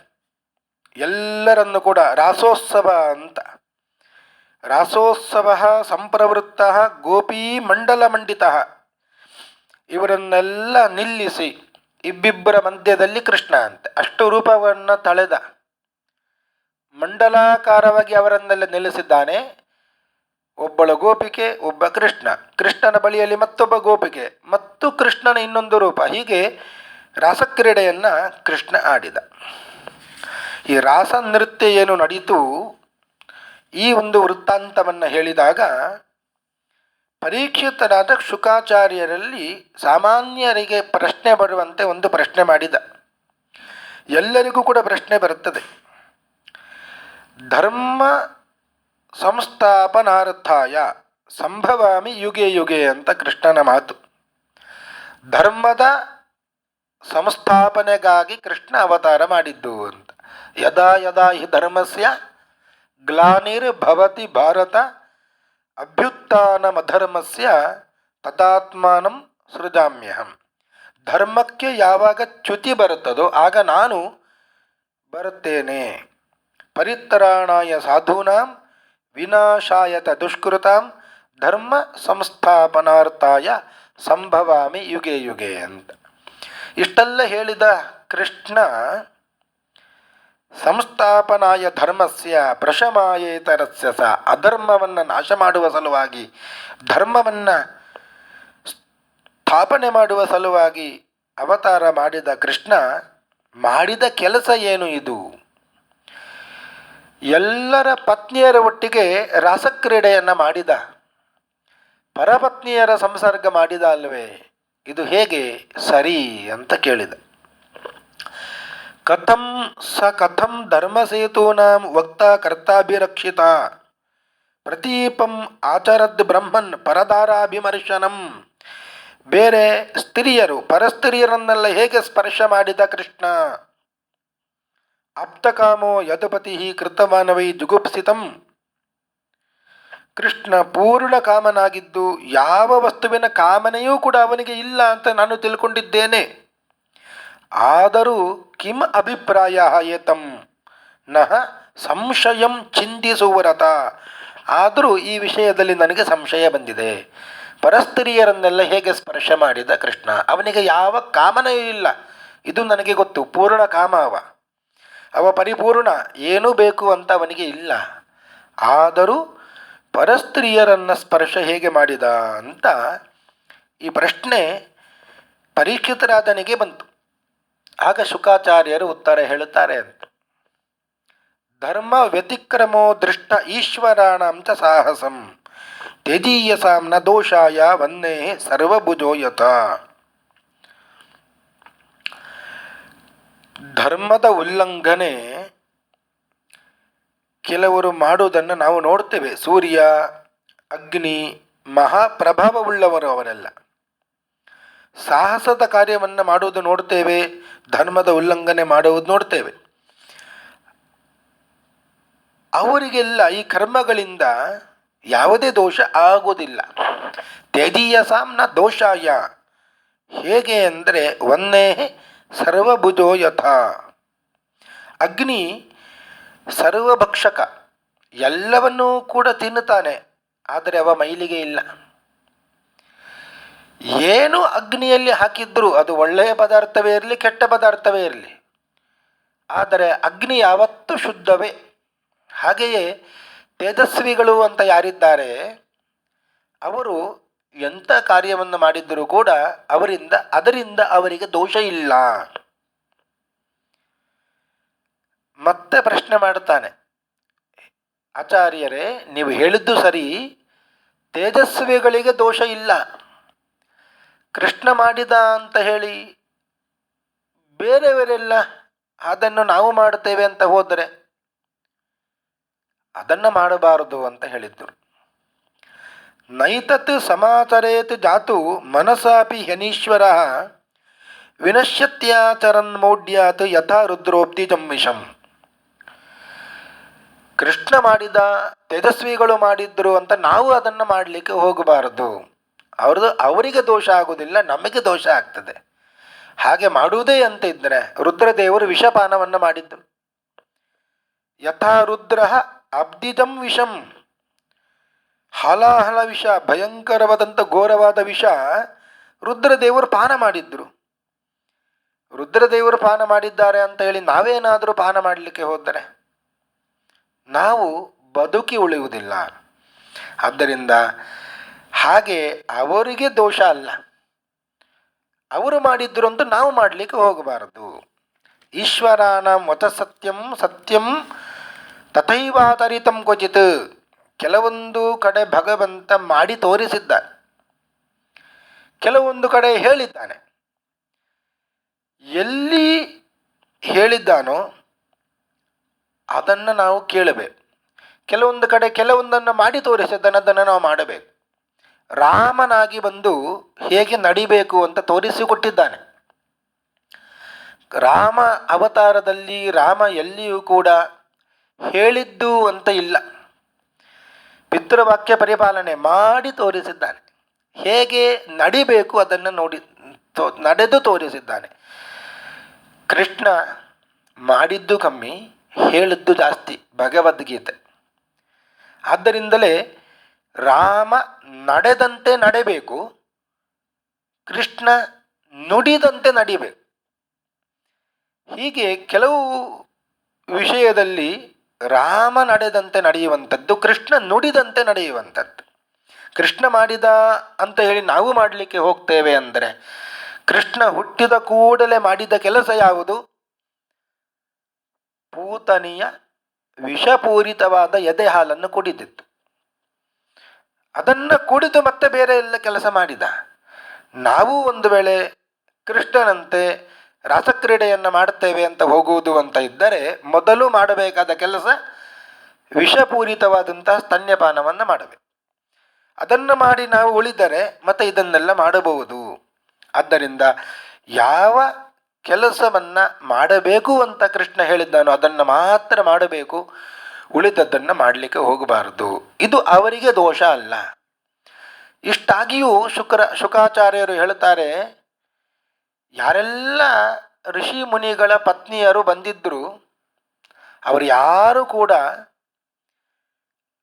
ಇಲ್ಲ ಅಂತ ಮುನಿಗಳೇ ಹೇಳಲಿಲ್ಲ ಅಂತ. ಎಲ್ಲ ರಾತ್ರಿಯ ಕಾಲದಲ್ಲಿ ಆಯಾಯ ಪತ್ನಿಯರು ಮುನಿಗಳ ಒಟ್ಟಿಗೆ ಇದ್ದರು. ನಾಸೂಯನ್ ಖಲು ಕೃಷ್ಣಾಯ ಮೋಹಿತಾಸ್ತಸ್ಯ ಮಾಯಯ ಮನ್ಯಮಾನಾ ಸ್ವಪಾರ್ಶ್ವಸ್ಥಾನ್ ಸ್ವಾನ್ ಸ್ವಾನ್ ದಾರಾನ್ ವ್ರದೋಕಶಃ. ಎಲ್ಲ ಮುನಿಗಳ ಪತ್ನಿಯರು ಅವರ ಬದಿಯಲ್ಲಿಯೇ ಮಲ್ಕೊಂಡಿದ್ದರು ಅಂತ. ಯಾರು ಕೂಡ ಅವರು ದೂರನ್ನು ಕೊಟ್ಟಿಲ್ಲ, ನಮ್ಮ ಪತ್ನಿಯರು ಕೃಷ್ಣನ ಬಳಿಗೆ ಹೋಗಿದ್ದಾರೆ ಅಂತ ಯಾವ ಗೋಪಾಲಕರು ಕೂಡ ಹೇಳಲಿಲ್ಲ. ಹಾಗಾದರೆ ಇದು ನಡೆದ ಪ್ರಸಂಗ ಅದು ಮಾನವ ದೃಷ್ಟಿಯಲ್ಲಿ ಅಲ್ಲವೇ ಅಲ್ಲ, ಇದು ಭಗವಂತನ ದೃಷ್ಟಿಯಲ್ಲಿ ನಡೆದದ್ದು. ಅವರೆಲ್ಲರೂ ಕೂಡ ಅಪ್ಸರೆಯರು ಅಂತ. ಯಾರೆಲ್ಲ ಬಂದಿದ್ದರು ಭಾಗವಹಿಸಿದ್ದು ಅವರೆಲ್ಲ ಅಪ್ಸರೆಯರು. ಮನುಷ್ಯ ದೃಷ್ಟಿಯಲ್ಲಿ ನಡೆದ ಪ್ರಸಂಗ ಇದು ಅಲ್ಲವೇ ಅಲ್ಲ. ಹಾಗೂ ನಡೆದಿದೆ ಅಂತ ಹೇಳಿದರೆ ಅದಕ್ಕೂ ಸಮಾಧಾನ ಇದೆ. ಕೃಷ್ಣನಿಗೆ 7 ಮುಗಿದಿದ್ದಷ್ಟೇ, ಇನ್ನೂ 8 ಮುಗಿದಿಲ್ಲ. ಅಂತಹ ವಯಸ್ಸಿನಲ್ಲಿ ಏನು ರಾಸಕ್ರೀಡೆಯನ್ನು ಮಾಡುತ್ತಾನೆ ಕೃಷ್ಣ. ಆದ್ದರಿಂದ ಈ ವಿಷಯದಲ್ಲಿ ಕೃಷ್ಣನನ್ನು ದೋಷಾರೋಪಣೆಯನ್ನು ಮಾಡಲಿಕ್ಕೆ ಹೋಗಬಾರದು. ಅವನ ನಿರ್ದುಷ್ಟತ್ವವನ್ನು, ಇಲ್ಲಿ ನಿರ್ದೋಷತ್ವವನ್ನು ಸಮರ್ಥನೆಯನ್ನು ಶುಕಾಚಾರ್ಯರು ಮಾಡಿದ್ದರು.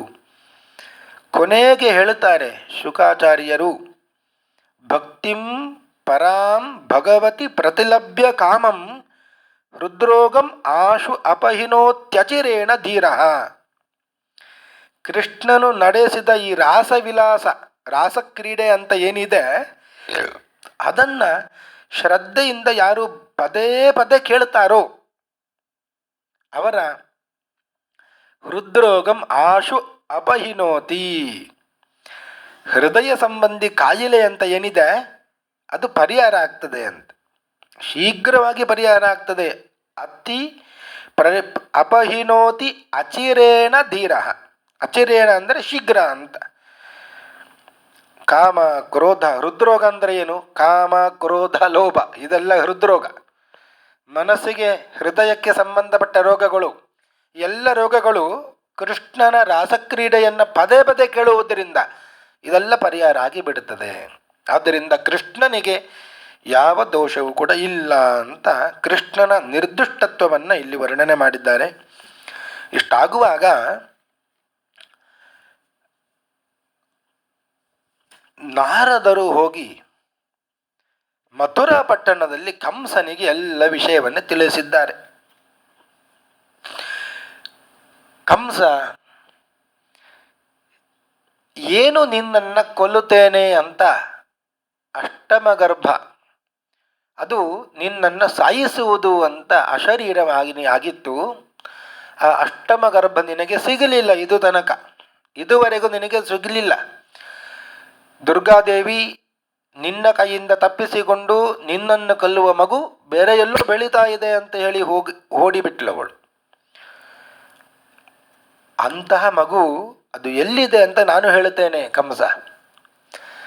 ವೃಂದಾವನದಲ್ಲಿ ಇಬ್ಬರು ಬೆಳೀತಾ ಇದ್ದಾರೆ, ಅಣ್ಣ ತಮ್ಮಂದಿರು, ನಿನ್ನ ಅಳಿಯಂದಿರು ಅವರು, ದೇವಕಿಯ ಮಕ್ಕಳು ಕೃಷ್ಣ ಮತ್ತು ಬಲರಾಮ ಅಲ್ಲಿ ಇದ್ದಾರೆ ಅಂತ ಇಷ್ಟು ತಿಳಿಸಿದ್ರು. ಕಂಸನಿಗೆ ಬಹಳ ಸಂತೋಷ ಆಯಿತು. ಅಕ್ಕುರೂರನನ್ನು ಕಳೆದ. ಅಕ್ಕುರೂರ, ನಮ್ಮಲ್ಲಿ ಬಿಲ್ಲು ಹಬ್ಬ ಅಂತ ನಾವು ಮಾಡುತ್ತೇವೆ. ಈ ಬಿಲ್ಲು ಹಬ್ಬಕ್ಕೆ ನೆಪ ಮಾಡಿಕೊಂಡು ಆ ಕೃಷ್ಣ ಮತ್ತು ಬಲರಾಮರನ್ನು ನೀನು ಕರ್ಕೊಂಡು ಬರಬೇಕು. ಇಲ್ಲಿಗೆ ಅವರು ಬರುವಾಗ ನಾನು ಅವರನ್ನು ಸಾಯಿಸಬೇಕು. ಇದು ನನ್ನ ಒಂದು ಪ್ರತಿಜ್ಞೆ. ಬೇಗ ಕರ್ಕೊಂಡು ಬಾ ಅಂತ ಅಕ್ರೂರರನ್ನು ಕಳಿಸಿದಾಗ ಅಕ್ರೂರನಿಗೆ ಸ್ವಲ್ಪ ದುಃಖ ಆಯಿತು. ಕೃಷ್ಣನನ್ನು ಇಲ್ಲಿ ಸಾಯಿಸುವ ಸಲುವಾಗಿ ನಾನು ಕರ್ಕೊಂಡು ಬರಬೇಕಾ ಅಂತ. ಆದರೂ ಮನಸ್ಸು ಗಟ್ಟಿ ಮಾಡಿಕೊಂಡ ಅಂತ. ಕೃಷ್ಣನನ್ನು ಸಾಯಿಸುವುದು ಅಷ್ಟು ಸುಲಭ ಅಲ್ಲ. ಆದರೆ ಈಗ ಮಾತ್ರ ನಾನು ಅತ್ಯಂತ ಕೃಷ್ಣನ ಭಕ್ತ, ಕೃಷ್ಣನ ನೋಡಿದಾಗೆ ಆಗ್ತದೆ ಅಂತ ಹೇಳಿ ಹೊರಟು ಕೃಷ್ಣ ಇದ್ದಾನ ಎಲ್ಲಿ ಅಲ್ಲಿಗೆ ಹೋಗುವಾಗ ಕೃಷ್ಣ ನಡೆದಾಡಿದ ಜಾಗ ಅಂತ ಹೇಳಿ ಆ ಮಣ್ಣಿನಲ್ಲಿ ಹೊರಳಾಡಿದ ಅಂತ. ಇದು ಕೃಷ್ಣ ಅಡ್ಡಾಡಿದ ಜಾಗ ಅಂತ. ಅವನ ಪಾದದ ಧೂಳಿ ನನ್ನ ಎಲ್ಲ ಅಂಗಾಂಗಗಳನ್ನು ಸ್ಪರ್ಶಿಸಲಿ, ನನ್ನ ಎಲ್ಲ ಪಾಪಗಳು ಪರಿಹಾರ ಆಗಲಿ ಅಂತ. ಅಷ್ಟು ದೊಡ್ಡ ಭಕ್ತ ಅಕ್ಕುರೂರ. ಕೃಷ್ಣನಿಗೆ ನಮಸ್ಕಾರ ಮಾಡಿ ಹೇಳಿದ, ಹೀಗೆ ಬಿಲ್ಲು ಹಬ್ಬ ನಡೀತಾ ಇದೆ, ನಿನ್ನ ಮಾವ ಕಂಸ ಕರೀತಾ ಇದ್ದಾನೆ, ಬರಬೇಕಂತೆ. ಆಯಿತು ಅಂತ ಹೇಳಿ ಕೃಷ್ಣ ಹೊರಟ. ದಾರಿಯಲ್ಲಿ ಬರ್ತಾ ಇರುವಾಗ ಒಬ್ಬ ಅಗಸ ಸಿಕ್ಕಿದ. ಕಂಸನ ಬಟ್ಟೆಯನ್ನು ಒಗೆಯುವವ. ಬೇಡದ ಮಾತುಗಳನ್ನು ಕೃಷ್ಣನಿಗೆ ಆಡಿದ. ಕೃಷ್ಣ ಅವನನ್ನು ಕೊಂದು ಬಿಟ್ಟ. ಇನ್ನೊಬ್ಬಳು ಕುಬ್ಜೆ, ತ್ರಿವಕ್ರೆ ಅಂತ, ಸೈರಂಧ್ರಿ ಅಂತಲೂ ಹೇಳ್ತಾರೆ, ಅವಳು ಸಿಕ್ಕಿದ್ಲು. ಒಂದಷ್ಟು ಗಂಧವನ್ನು ತೆಗೆದು ಆ ಗಂಧವನ್ನು ಕಂಸನಿಗೆ ಕೊಡುವವಳು. ಕೃಷ್ಣ ಅವಳಲ್ಲಿ ಕೇಳಿದ, ಆ ಗಂಧವನ್ನು ನನಗೆ ಕೊಡು ಅಂತ. ಸಂತೋಷದಿಂದ ಆ ಗಂಧವನ್ನು ಕಂಸನಿಗೆ ತೆಗೆದುಕೊಂಡು ಹೋಗ್ತಾ ಇದ್ಲು. ಆ ಗಂಧವನ್ನೆಲ್ಲ, ಪರಿಮಳ ಭರಿತವಾದಂಥ ಗಂಧವನ್ನೆಲ್ಲ ಕೃಷ್ಣನಿಗೆ ಕೊಟ್ಟು ಬಿಟ್ಲಂತೆ. ಇನ್ನೂ ಬೇಕಾದರೆ ಕೊಡುತ್ತೇನೆ ಅಂತ. ಅವಳ ಭಕ್ತಿಗೆ ಮೆಚ್ಚಿ ಕೃಷ್ಣ ಏನು ಮಾಡಿದ, 3 ಭಾಗದಲ್ಲಿ ವಕ್ರ ಆಗಿತ್ತು. ಬಹಳ ಸುಂದರಿಯವಳು, ಆದರೆ ವಕ್ರವಾಗಿ ಇದ್ದವು. ತ್ರಿವಕ್ರೆ, 3 ಭಾಗ, ಒಂದು ಕುತ್ತಿಗೆ, ಒಂದು ಎದೆ, ಇನ್ನೊಂದು ಸೊಂಟ. ಕೃಷ್ಣ ಅವಳ ಮೇಲೆ ಕಾರುಣ್ಯ ಬೀರಿದ. ಕಾಲಿನಿಂದ ಅವಳ ಪಾದವನ್ನು ಗಟ್ಟಿಯಾಗಿ ಒತ್ತಿ ಇಟ್ಟುಕೊಂಡ. ಕೈಯಿಂದ ಗಲ್ಲವನ್ನು ಎತ್ತಿದ. 3 ಕಡೆ ವಕ್ರವಾಗಿದ್ದ ಅವಳು ಸುಂದರಿಯಾಗಿ ನೇರವಾಗಿ ನಿಂತಿದ್ದಾಳೆ ಎದುರುಗಡೆ. ಬಹಳ ಸಂತೋಷಗೊಂಡ್ಲು. ಬೆನ್ನು, ಕುತ್ತಿಗೆ, ಸೊಂಟವನ್ನು ಸರಿ ಮಾಡಿದ. ಸಂತೋಷದಿಂದ ಅವಳು, ನನ್ನ ಆತಿಥ್ಯವನ್ನು ಸ್ವೀಕಾರ ಮಾಡು ಕೃಷ್ಣ ಅಂತ ಹೇಳಿದ್ದಾಳೆ. ಕೃಷ್ಣ ಹೇಳಿದ, ಈಗ ಬೇಡ, ನನ್ನ ದೊಡ್ಡ ಕಾರ್ಯ ಒಂದು ಇದೆ, ಕಂಸನನ್ನು ಕೊಲ್ಲುವ ಕಾರ್ಯ. ಅದಕ್ಕಾಗಿಯೇ ಭೂಮಿಗೆ ನಾನು ಬಂದಿದ್ದು, ಅದನ್ನು ಮುಗಿಸಿ ಬರ್ತೇನೆ ಅಂತ ಹೇಳಿ ಹೊರಟ. ಮತ್ತೆ ಕೃಷ್ಣ ಅಲ್ಲಿಗೆ ಹೋಗ್ತಾನೆ. ಅವಳ ಮನೆಗೆ ಹೋಗಿ ಅವಳನ್ನು ಮದುವೆಯಾಗಿ ಅವಳಿಂದ ಒಂದು ಮಗನನ್ನು ಪಡ್ಕೊಳ್ಳುತ್ತಾಳೆ. ಅವನ ಹೆಸರು ವಿಶೋಕ ಅಂತ. ಮುಂದೆ ಮಹಾಭಾರತ ಯುದ್ಧದಲ್ಲಿ ಆ ವಿಶೋಕ ಭೀಮಸೇನನಿಗೆ ಸಾರಥಿ ಆಗ್ತಾನೆ. ಕೃಷ್ಣನ ಮಗ ಭೀಮಸೇನನಿಗೆ ಸಾರಥಿ ಆಗೋದು, ಕೃಷ್ಣ ಭೀಮನ ತಮ್ಮನಾದ ಅರ್ಜುನನಿಗೆ ಸಾರಥಿ ಆಗೋದು. ತಂದೆ ಮತ್ತು ಮಗ ಅಣ್ಣ ತಮ್ಮಂದರಿಗೆ ಸಾರಥಿಯಾಗಿ ಬಿಡ್ತಾರೆ.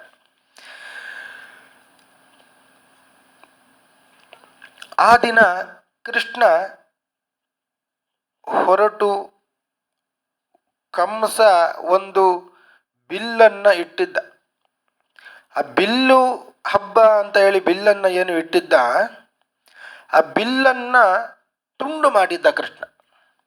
ಅದರ ಶಬ್ದ ಎಲ್ಲ ಕಡೆ ಪಸರಿಸಿತು. ಆ ಶಬ್ದವನ್ನೇ ಕೇಳಿಯೇ ಕಂಸ ಭಯಗೊಂಡ. ಆ ದಿನ ರಾತ್ರಿಯಲ್ಲಿ ಅವನಿಗೆ ನಿದ್ರೆನೇ ಬಂದಿಲ್ಲ ಅಂತೆ, ಬರೀ ಕೆಟ್ಟ ಕನಸು ಬೀಳ್ತಾ ಇತ್ತು. ಮರುದಿನ ಆಯಿತು. ಆ ರಾತ್ರಿ ಕೃಷ್ಣ ಅಲ್ಲೇ ಕಳೆದ. ಮರುದಿನ ಕೃಷ್ಣ ಇಲ್ಲಿಗೆ ಬರುವ ಮುಂಚಿತವಾಗಿ ಸಾಯಬೇಕು ಅಂತ ಕಂಸ ಒಂದು ಉಪಾಯ ಮಾಡಿದ. ದೊಡ್ಡ ಒಂದು ಆನೆ, ಕುವಲಯಾಪೀಡ ಅಂತ, 1,000 ಆನೆಗಳಷ್ಟು ಬಲ ಅದಕ್ಕೆ ಇತ್ತು. ಅದನ್ನು ಎದುರುಗಡೆ ನಿಲ್ಲಿಸಿದ್ದಾನೆ. ಕೃಷ್ಣ ಬಂದರೆ ಮಾವುತನಿಗೆ ಹೇಳಿದ, ಈ ಆನೆಯ ಮೂಲಕ ಕೊಲ್ಲಿಸಬೇಕು ಅಂತ. ಕೃಷ್ಣನ ಮುಂದೆ ಆನೆ ಬಂದ ಕೂಡಲೇ ಕೃಷ್ಣ ಆ ಆನೆಯನ್ನು ಕೊಂದೇ ಬಿಟ್ಟ. ಮಾವುತನನ್ನು ಕೂಡ ಸಂಹಾರ ಮಾಡಿದ. ಸ್ವಲ್ಪ ಮುಂದೆ ಹೋದಾಗ ಇಬ್ಬರು ಇದ್ದರು, ಮುಷ್ಟಿಕಾಸುರ ಮತ್ತು ಚಾಣೂರ ಅಂತ. ಇಬ್ಬರು ಮಲ್ಲ ಯುದ್ಧದಲ್ಲಿ ಅವರು ನಿಷ್ಣಾತರು. ಅಂತಹ ಆ ಇಬ್ಬರನ್ನು ನಿಲ್ಲಿಸಿಬಿಟ್ಟಿದ್ದ. ಕೃಷ್ಣ ಬಂದರೆ, ಬಲರಾಮ ಬಂದರೆ ನೀವಿಬ್ಬರು ಅವರನ್ನು ಕೊಲ್ಲಬೇಕು ಅಂತ. ಮುಷ್ಟಿಕಾಸುರ ಚಾಣೂರ, ಒಬ್ಬ ಮುಷ್ಟಿಕಾಸುರ, ಇನ್ನೊಬ್ಬ ಚಾಣೂರ. ಮುಷ್ಟಿಕಾಸುರನನ್ನು ಬಲರಾಮ ಮಲ್ಲ ಯುದ್ಧ ಮಾಡಿ ಕೊಂದ. ಕೃಷ್ಣ ಈ ಚಾಣೂರನನ್ನು ಯುದ್ಧದಲ್ಲಿ ಸೋಲಿಸಿ ಅವನ ಕಾಲುಗಳನ್ನು ಕೈಯಲ್ಲಿ ಹಿಡಿದುಕೊಂಡು ಮೇಲಕ್ಕೆ ಎತ್ತಿ ಗರಗರ ಅಂತ 100 ಬಾರಿ ತಿರುಗಿಸಿ ನೆಲಕ್ಕೆ ಅಪ್ಪಳಿಸಿ ಕೊಂದು ಬಿಟ್ಟ ಅಂತ. ಹೀಗೆ ಇಬ್ಬರು ಮಲ್ಲರು ಕೂಡ ಸತ್ತು ಹೋದರು. ಆ ಕೃಷ್ಣ ಆ ಚಾಣೂರನನ್ನು ಕೊಂದಿದ್ದು ಹೇಗಿತ್ತು ಅಂತ ವರ್ಣನೆ ಮಾಡ್ತಾರೆ. ಬಾಲ ಮಲ್ಲ ಕರ ಚೂರ್ಣಿತ ಭಾಸ್ವನ್ನಾರಿಕೇಲ ತುಲನಾಂ ಸದಗಾಮ ಅನ್ಯಲೋಕ ಗಮನೋದ್ಯತ ಭೀತೋ ತಂಸ ಕಂಸ ಪರಿಪಂತಿ ಸುಶಾಂತ್ಯೈ. ರಥ ಹೋಗಬೇಕಾದ್ರೆ ಅಥವಾ ಒಳ್ಳೆಯ ರೀತಿಯಿಂದ ಪ್ರಯಾಣ ಮಾಡಿ ಸುಖಕರವಾದ ಪ್ರಯಾಣ ಆಗಬೇಕು ಅಂತಾದರೆ ಒಂದು ನಾಲಿಕೇರವನ್ನು, ತೆಂಗಿನಕಾಯಿಯನ್ನು ಸುಳಿದು ಈಡುಕಾಯಿ ಅಂತ ಹೊಡಿತೇವೆ. ಅದೇ ರೀತಿಯಾಗಿ ಈ ಕಂಸನನ್ನು ಕೊಂದು ಕಂಸನನ್ನು ನರಕಕ್ಕೆ ಕಳಿಸಬೇಕು. ನರಕಕ್ಕೆ ಹೋಗುವ ದಾರಿ ಕಂಸನದ್ದು, ಅದು ಸುಗಮವಾಗಲಿ ಅಂತ ಈ ಕೃಷ್ಣ ಏನು ಮಾಡಿದ, ಚಾಣೂರನನ್ನು ತೆಂಗಿನಕಾಯಿಯಂತೆ ಸುಳಿದು, ಅಂದರೆ ಗರಗರನೆ ತಿರುಗಿಸಿ ನೆಲಕ್ಕೆ ಅಪ್ಪಳಿಸಿದ, ಅಂದರೆ ಈಡುಗಾಯಿ ಒಡೆದ ಅಂತ. ನರಕಕ್ಕೆ ಹೋಗುವ ಕಂಸನ ದಾರಿ ಅದು ಸುಗಮವಾಗಲಿ ಅಂತ ಈ ರೀತಿಯಾಗಿ ಈಡುಗಾಯಿ ಒಡೆದಂತೆ ಇತ್ತು ಅಂತ ವರ್ಣನೆ ಮಾಡ್ತಾರೆ ವಾದಿರಾಜ ಸ್ವಾಮಿಗಳು. ಸಿಂಹಾಸನದ ಮೇಲೆ ಕೂತಿದ್ದ ಕಂಸ ಮೊದಲೇ ಹೆದರಿಗೊಂಡಿದ್ದ. ಇವರೆಲ್ಲ ಯಾರೂ ಸಾಯಿಸಲಿಕ್ಕೆ ಸಾಧ್ಯವೇ ಇಲ್ಲ ಇವರನ್ನು, ಅಷ್ಟು ಪರಾಕ್ರಮಿಗಳು. ಕುವಲಯಾಪೀಡ ಆನೆ, ಮುಷ್ಟಿಕಾಸುರ, ಚಾಣೂರ, ಇವರನ್ನೇ ಕೊಂದು ಬಿಟ್ಟ ಕೃಷ್ಣ ಅಂದರೆ ಎಷ್ಟು ಪರಾಕ್ರಮಿ ಅಂತ ತಿಳಿದು ಭಯಗೊಂಡವನಾಗಿದ್ದ. ಸಿಂಹಾಸನದಲ್ಲಿ ಕೂತಿದ್ದ. ಕೃಷ್ಣ ಹೋದ, ಆ ಕಂಸನನ್ನು ಸಿಂಹಾಸನದಿಂದ ಕೆಳಗೆ ಇಳಿಸಿದ. ಕೆಳಗೆ ಇಳಿಸಿ ಜುಟ್ಟು ಹಿಡಿದು ಖಡ್ಗದಿಂದ ಹೊಡೆದು ಅವನನ್ನು ಸಂಹಾರ ಮಾಡಿಬಿಟ್ಟ ಅಂತ. ಪ್ರಗೃಹ್ಯ ಕೇಶೇಶು ತಲತ್ ಕಿರೀಟಂ ನಿಪಾತ್ಯ ರಂಗೋಪರಿ ತುಂಗಮಂಚಾತ್ ತಸ್ಯೋಪರಿಷ್ಟಾತ್ ಸ್ವಯಮಬ್ಜನಾತಃ ಪಪಾತ ವಿಶ್ವಾಶ್ರಯ ಆತ್ಮತಂತ್ರ. ಹೀಗೆ ಜಾತಃ ಕಂಸವಧಾರ್ತಾಯ, ಕೃಷ್ಣ ಹುಟ್ಟಿದ್ದೇ ಇಂತಹ ಕಂಸನನ್ನು ಕೊಲ್ಲಬೇಕು ಅಂತ. ಕಂಸನ ಸಂಹಾರ ಆಯಿತು. ಕಂಸನ ತಂದೆ ಉಗ್ರಸೇನ ಇದ್ದ. ಉಗ್ರಸೇನನಿಗೆ ಪಟ್ಟಾಭಿಷೇಕ ಮಾಡಿದ್ದ ಕೃಷ್ಣ. ತಾನು ಅದನ್ನು ಸ್ವೀಕಾರ ಮಾಡಿಲ್ಲ. ತಂದೆಯನ್ನೇ ಬದಿಗೆ ಇಳಿಸಿ ಈ ಕಂಸ ಆಡಳಿತ ಮಾಡ್ತಾ ಇದ್ದ ಅಂತ. ಈಗ ತಂದೆಯ ನಂತರದಲ್ಲಿ ಮಕ್ಕಳಿಗೆ ಅಧಿಕಾರ ಸಿಗೋದು. ಆದರೆ ಕಂಸನ ಆಡಳಿತದಲ್ಲಿ ತಂದೆಯನ್ನೇ ಬದಿಗೆ ಇಟ್ಟು ತಾನು ಆಡಳಿತ ಮಾಡ್ತಾ ಇದ್ದ. ಕೃಷ್ಣ ಈ ಮಗನ ಕೈಯಿಂದ ಅಧಿಕಾರವನ್ನು ಉಗ್ರಸೇನನಿಗೆ ತಂದೆಗೆ ಕೊಡಿಸಿದ. ಅವನನ್ನೇ ಪಟ್ಟಾಭಿಷಿಕ್ತನನ್ನಾಗಿ ಮಾಡಿದ. ವಸುದೇವ ದೇವಕಿಯರು ಇನ್ನೂ ಬಂಧನದಲ್ಲೇ ಇದ್ದಾರೆ. ಅವರನ್ನು ಬಿಡಿಸಿದ. ಅವರನ್ನು ಬಿಡಿಸಿ ಆ ದೇವಕಿಗೆ ಮತ್ತು ವಸುದೇವನಿಗೆ ನಮಸ್ಕರಿಸಿದ. ಅವರೆಲ್ಲ ಸಂತೋಷಗೊಂಡು ಕೃಷ್ಣನಿಗೆ ಉಪನಯನ ಸಂಸ್ಕಾರ ಮಾಡಿದ್ದರು. ಕಂಸ ಇಲ್ಲ. ಎಲ್ಲರೂ ಕೂಡ ವಿಜೃಂಭಣೆಯಿಂದ ಉತ್ಸಾಹದಿಂದ ಕೃಷ್ಣನಿಗೆ ಉಪನಯನ ಸಂಸ್ಕಾರ ಆಯಿತು. 8ನೇ ವರ್ಷದಲ್ಲಿ ಜನ್ಮಾಷ್ಟಮದಲ್ಲಿ ಉಪನಯನವನ್ನು ಮಾಡಬೇಕು. 8ನೇ ವರ್ಷ ಅದು ಸರಿಯಾದ ವರ್ಷ. ಉಪನಯನ ಸಂಸ್ಕಾರ ಆಯಿತು. ಕೃಷ್ಣನು ಕೂಡ ಉಪನಯನ ಆದಮೇಲೆ ಗುರುಕುಲಕ್ಕೆ ಹೋದ. ಸಂದೀಪನಾಚಾರ್ಯರು ಅಂತ ಅವರ ಗುರುಕುಲ. ಗುರುಕುಲದಲ್ಲಿ 64 ದಿವಸ ಮಾತ್ರ ಇದ್ದ ಅಂತೆ. 64 ದಿವಸದಲ್ಲಿ 64 ವಿದ್ಯೆಯನ್ನು ಕಲಿತು ಗುರುಗಳಿಗೆ ಕಾಣಿಕೆ ಅಂತ ಬೇಕು. ಗುರುಗಳ ಮಗನೇ ಕಣ್ಮರೆ ಆಗಿಬಿಟ್ಟಿದ್ದ. ಸಮುದ್ರದ ಒಳಗೆ ಹೋದ.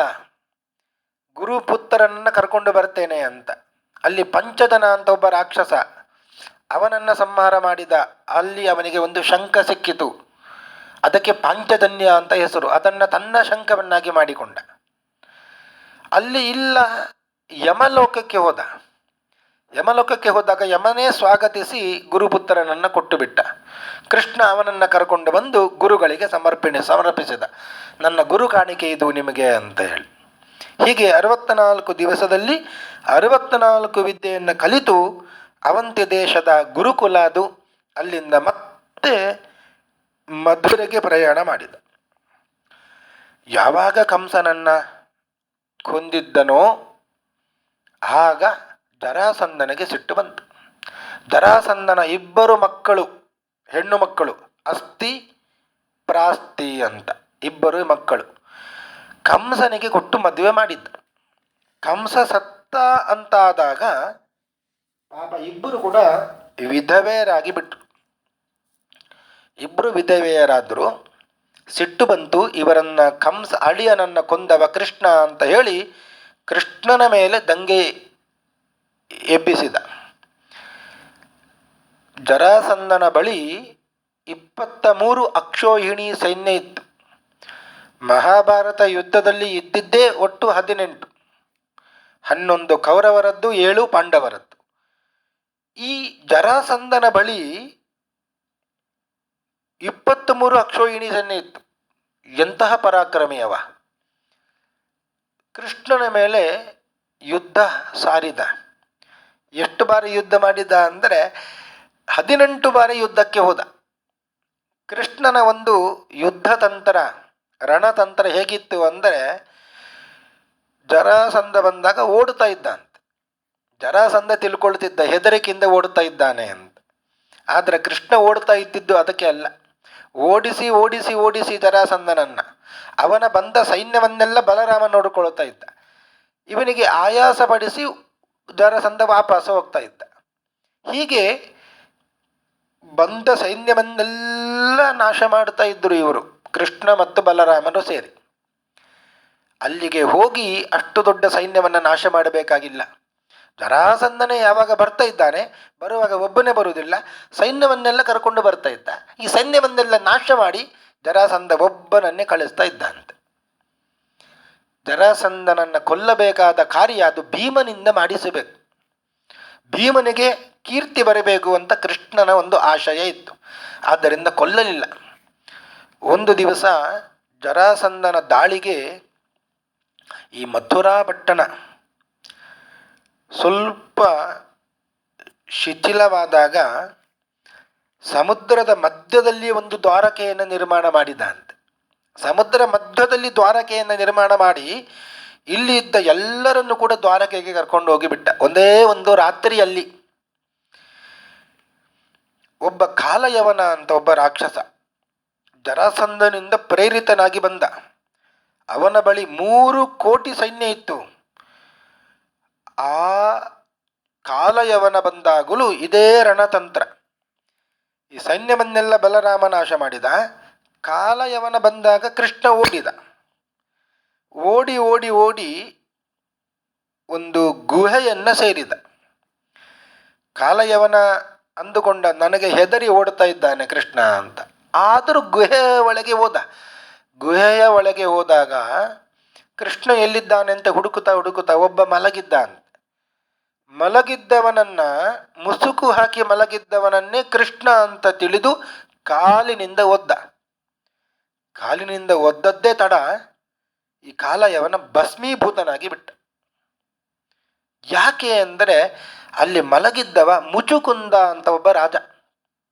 ಆ ಮುಚುಕುಂದ ದೇವತೆಗಳಿಗೆಲ್ಲ ಒಂದು ಸಹಾಯ ಮಾಡುತ್ತಾ ಇದ್ದ ಯುದ್ಧದಲ್ಲಿ ಕೊನೆಗೆ ಬಹಳ ಆಯಾಸ ಆಗಿ ದೇವತೆಗಳಲ್ಲಿ ವರ ಬೇಡಿದ ಅಂತ. ನನಗೆ ಬಹಳ ಆಯಾಸ ಆಗಿದೆ, ನಾನು ಗಾಢವಾಗಿ ನಿದ್ರೆ ಮಾಡಬೇಕು.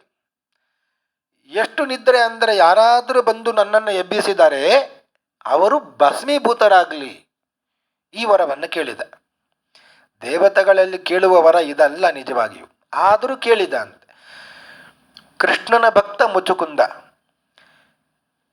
ಕೃಷ್ಣ ಈ ರೀತಿಯಾಗಿ ಇನ್ನಷ್ಟು ಪುಣ್ಯ ಕಾರ್ಯವನ್ನು ಮಾಡಿಸಿದ ಅವನ ಮೂಲಕವಾಗಿ. ಆ ಮುಚುಕುಂದ ಇಲ್ಲಿ ಮಲಗಿದ್ದ. ಮುಚುಕುಂದ ಇದ್ದ ಜಾಗಕ್ಕೆ ಈ ಕಾಲಯವನನ್ನು ಕರ್ಕೊಂಡು ಬಂದ ಕೃಷ್ಣ. ಕೃಷ್ಣನನ್ನು ಹಿಂಬಾಲಿಸಿಕೊಂಡು ಬಂದಿದ್ದ ಕಾಲಯವನ ಇವನೇ ಕೃಷ್ಣ ಅಂತ ಹೇಳಿ ಮಲಗಿದ್ದವನನ್ನ ಕಾಲಿನಿಂದ ಒದ್ದಾಗ ದೇವತೆಗಳು ವರ ಕೊಟ್ಟಿದ್ರು. ಅದರಂತೆ ಈ ಕಾಲಯವನ ಭಸ್ಮೀಭೂತನಾಗಿ ಬಿಟ್ಟ. ಈ ರೀತಿಯಾಗಿ ಕೃಷ್ಣ ಕಾಲಯವನನ್ನು ಸಂಹಾರ ಮಾಡಿದ. ಮುಚುಕುಂದನಿಗೂ ಕೂಡ ಅತಿ ಹೆಚ್ಚಾದ ಪುಣ್ಯ ಪ್ರಾಪ್ತಿ ಆಯಿತು.